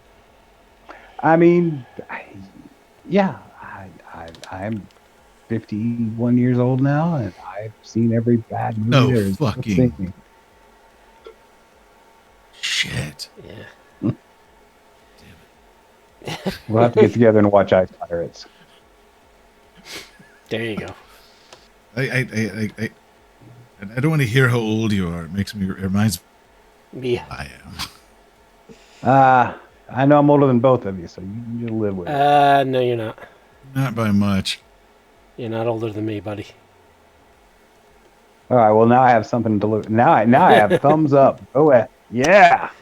I'm the oldest one apparently on this call. Oh, damn it. Yeah, well, it happens. So Seth, what do you think makes a good cyberpunk scenario? Like, what are the key elements, themes, and tropes you think are needed to create a scenario? The ones that I find for cyberpunk, there's two that I gravitate to. I love heists. I absolutely fucking love heists. I love to get into a situation that they need to get in to a place, and like, yeah, it would be up front. It could be all like, yeah, that where the guy giving him the job like literally just drops the maps in front of him. He's like, here you go, get in, get the thing, get out with the thing. So I love heists, and I love mysteries. I love it where they have to solve some form of mystery above anything else. A lot of other adventures are fun, protect games, and stuff like that are fun, but mystery and heists are my absolute favorite. A cyberpunk game needs to have either a guaranteed combat or a so inevitable combat that they have to come up with a clever way of avoiding it, because it's also, to me, a very just lethal game. So, we want our combat, we want our gunfight, badasses, but mysteries and heists are the big things where you give them a problem to solve, whether it be get in and get the thing and get out, or find who did it, or find the thing, and where you have to basically put the pieces together. Those are my favorite. Okay. Yeah, so one thing that I've kind of always stressed to my players, right, and in most of my games, really with Cyberpunk, they avoid combat because they know how deadly it is.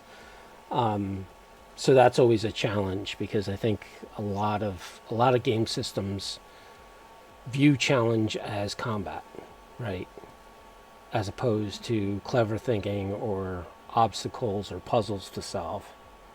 So, yeah, for me, there is that theme of mystery solving. Usually there's some type of heist or mission that they need to do, whether it's an extraction or just grabbing something that really makes the game. Go in, get the MacGuffin. Yep. And avoid combat as much as possible. Well, we always had it where it's he's not kidding. He does everything he can to avoid combat. As one of his GMs, we always did it. We always did it where it's not necessarily avoiding; it's be so fucking devastating in the opening round. There is no second round.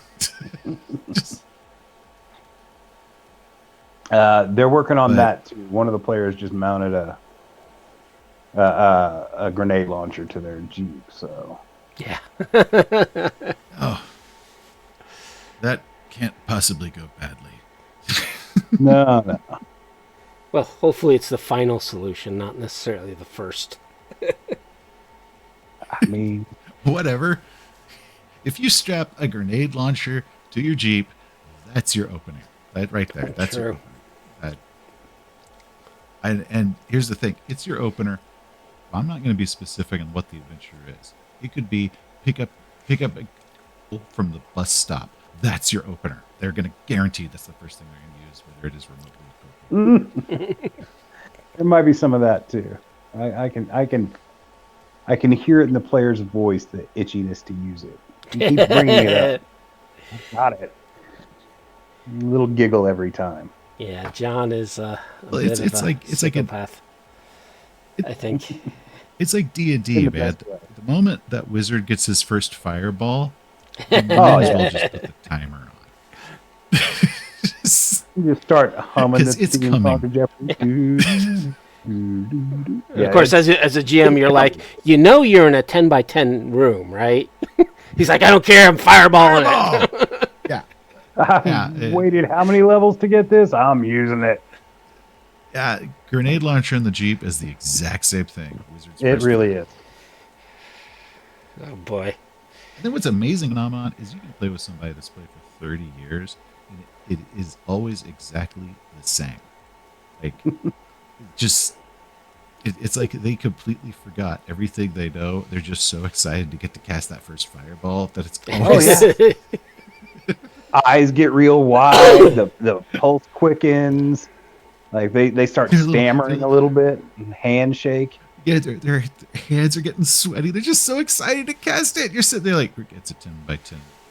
Okay, we're doing this. Cool. Let's see what happens. And then it goes off, and then everybody remembers why that was a stupid idea. They're like, oh, I should have known. Yeah, I mean, it's like throwing a deck of many things down. Like, you're going to fuck up your game doing that. Players just can't resist. I used to do a gag where it was like, the mystique. You didn't actually have to interact with her. She was just like, she would occasionally appear, and like when they turn away, she's gone. She could appear in weird spots. And you always have that one player who's like that borderline gambling addict. Yep. Yes. Will not stop until it goes horrible. I mean, it's just like, okay, you're doing it again because, man, you've drawn through. They've all been good. Anyone remotely smart would listen to the rest of the room screaming, "Stop, dude, stop!" And they're like, "I want to draw a fourth." It's like, Aw, void. Void. well, because I even remember the first time that happened, the dude drew it. I can't remember. It might have been the void, but he was like, "Yeah, ace of spades. That's my card." And then the kid or whatever, look at their Sure like, is, dude, you're buddy. It sure fucked. But it was also that wasn't like the first card. He just kept going until and when it went bad, it went real bad. But, Yeah, I've because done that I a mean couple that's what times. deck of things does. There's no the good cards are pretty good, but the bad cards, they're character ending. That's just it. There's no saves. There's no nothing. You're just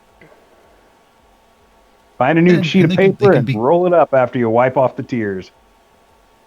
Yeah, and it can be campaign ending. And finally, you know, after that happened, like the second time, I was like, I'm going to stop doing this because, I think I'm doing this to myself. I'm the gambling addict.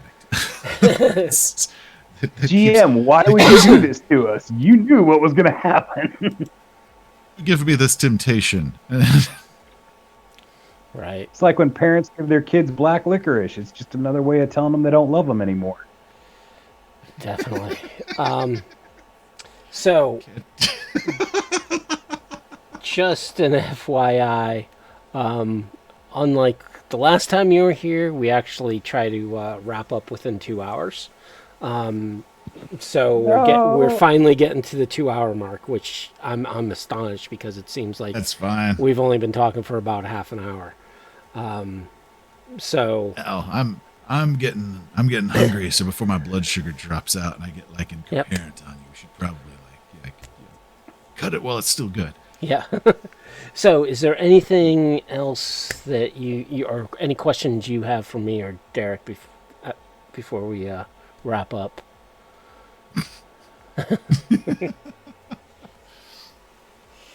No, man, I'm BSing with you guys. Yeah, true.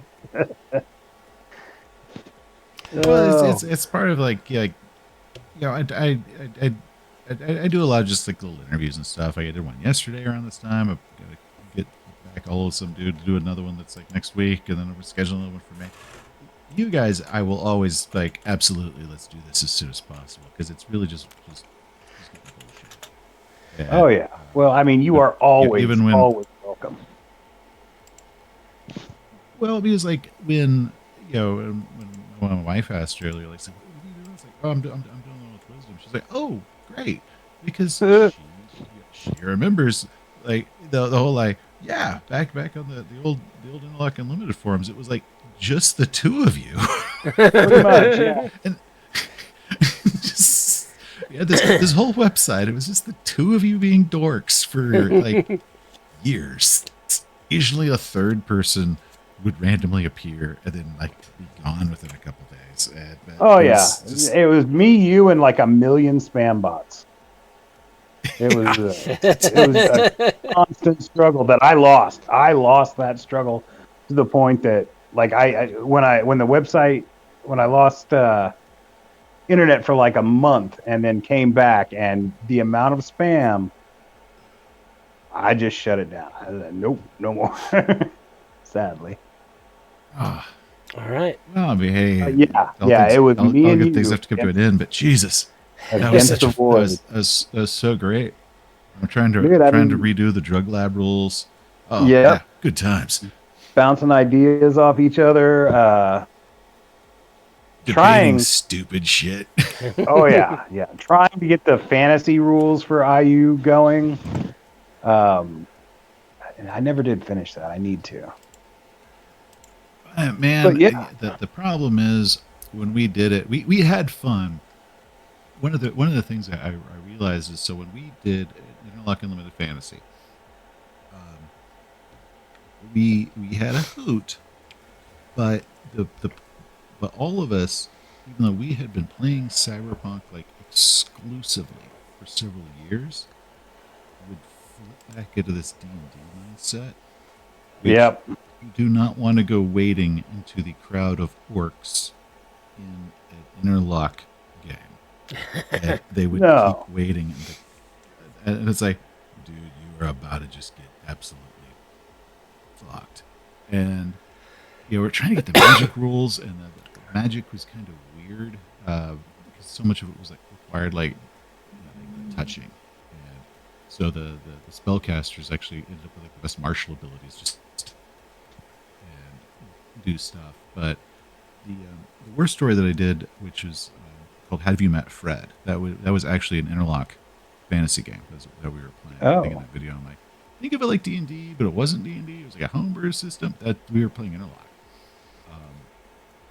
So, in case you want to know, like, that's how many of those worst stories were really Cyberpunk rules, which is like almost all of them. That's beautiful. I love that. You still use Interlock Unlimited. Yeah, well, maybe we can start talking about like how we can make it happen in the next interview.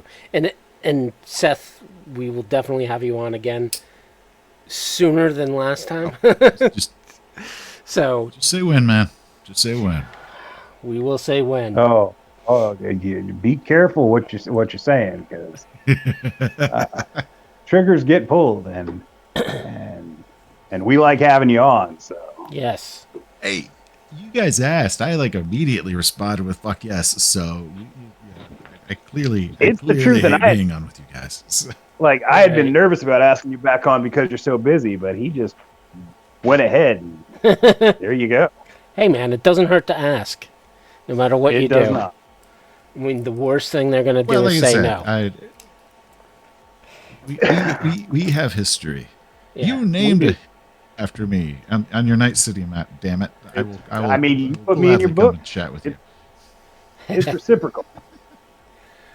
All right, so let's wrap this up. So you can find Seth if you haven't already discovered him. He has a YouTube channel called Seth Skorkowsky. Check it out. He has tons of videos. All of them are hilarious. He does gaming theory, tricks, tips, reviews, tons of stuff. He's done Cyberpunk, Traveler, Call of Cthulhu, Cult, Conan, like a bunch of other systems. So definitely check his channel out on YouTube. You can also find him at Skorkowsky.com, where, if those who don't know, he is a novelist. He has 7 novels? 5 novels, 2 collections, but yeah, 7 books. Yes, 7 books. Okay. You also have some short stories and some books. Was it Snafu? I've got this Snafu series. I've got a couple stories in there which actually are related to my novels. Yep. So there's tons. I think the most recent short story was with Dystopia Rising RPG. I did some fiction. Yeah. I've got a lot of just little stuff out there. You also have a published novel for Traveler, the Soleimani Adventure 1, Mysteries of... how do you say that? Arcturus Station. Yes. That was... Yeah, and what that is, that adventure is two adventures. One of them was written by a gentleman named J. Andrew Keith years and years and years ago. It's a mystery adventure that is, I think, the most brilliant mystery adventure game I've ever seen. And I loved it so much that I contacted the publisher and was like, you have to update this to the newest edition. You can't let this get lost. But it opens with referencing the previous job. And so I wrote the first adventure so it could lead into his adventure, and then I was in charge of the update to converting it to the current. Yep. I was going to share. I didn't write all of it. Okay. I wrote the first adventure and then did the update, but J. Andrew Keith, who was a fucking genius, did that second one. So I always have to make sure he's given that credit. And you also had a couple of episodes about that, and those are some of my favorite ones on your show. Yeah. And you also produced or wrote Mother's Love, that appears in New Tales at the Miskatonic Valley, which was published by Call of Cthulhu published by Chaosium for Call of Cthulhu. So is there anything else you want our audience to check you out at, or? That's pretty much it. And like I said, I've got more in the pipeline. Yeah. One day I'll be able to talk about it. To paint you a picture of what the speed of publishing is, I turned in a 5-adventure project to a publisher, play tested, raring to go in March of 2020, and I'm told they're still working on it. So, Lord, the publishing. Yeah, I can imagine. Are you heading to? I got more coming.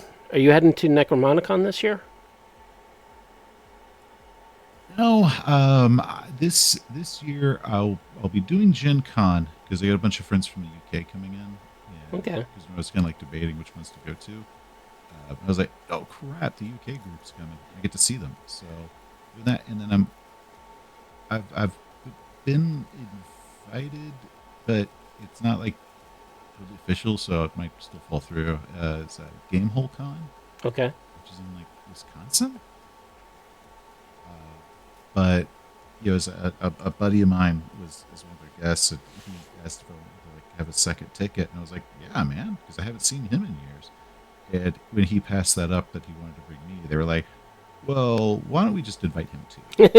So they're supposed to give me some information and some panels and stuff there. So I am most likely going to be doing Gamehole Con. It's literally we chatted on Facebook, so it's not the most official definite, but it's almost certainly going to happen. Cool. Awesome, man. Well, thank you for joining us.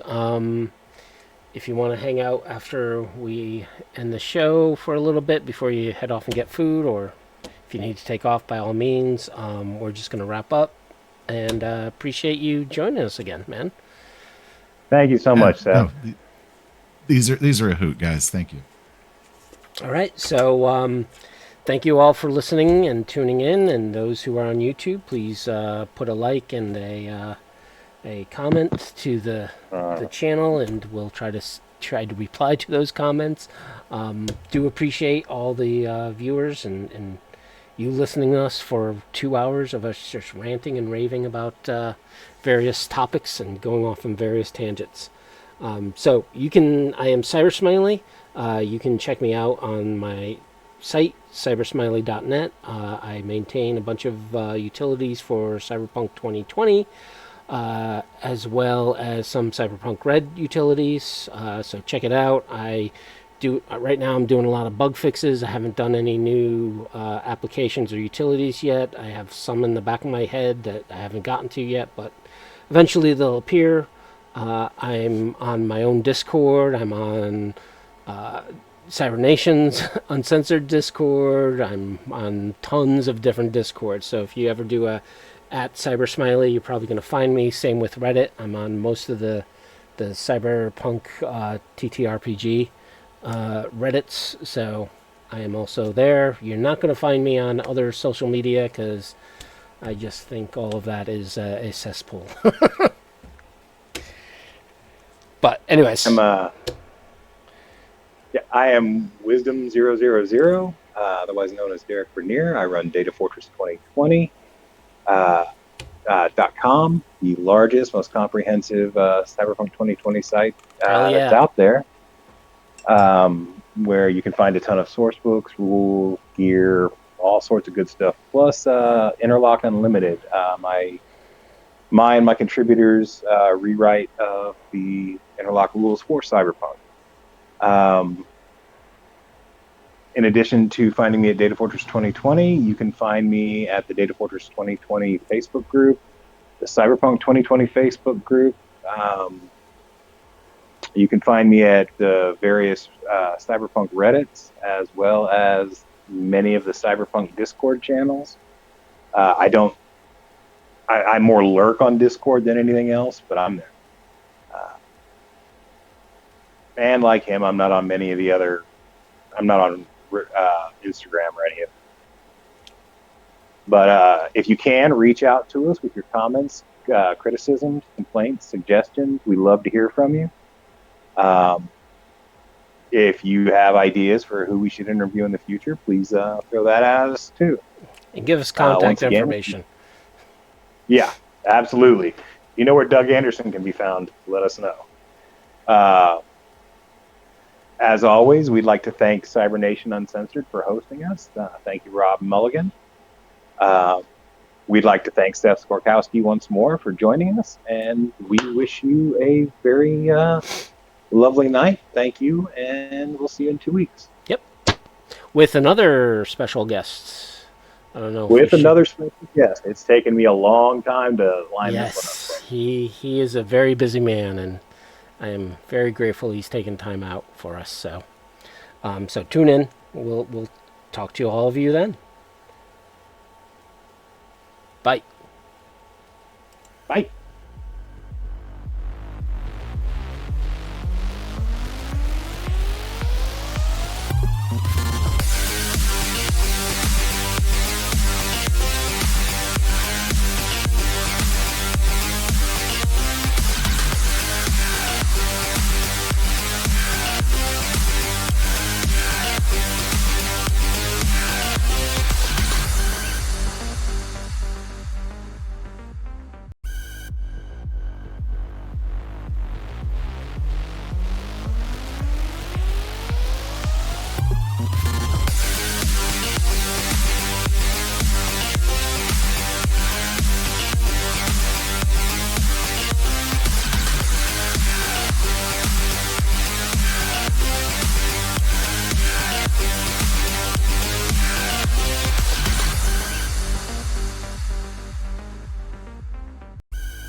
Cybernation on Sensor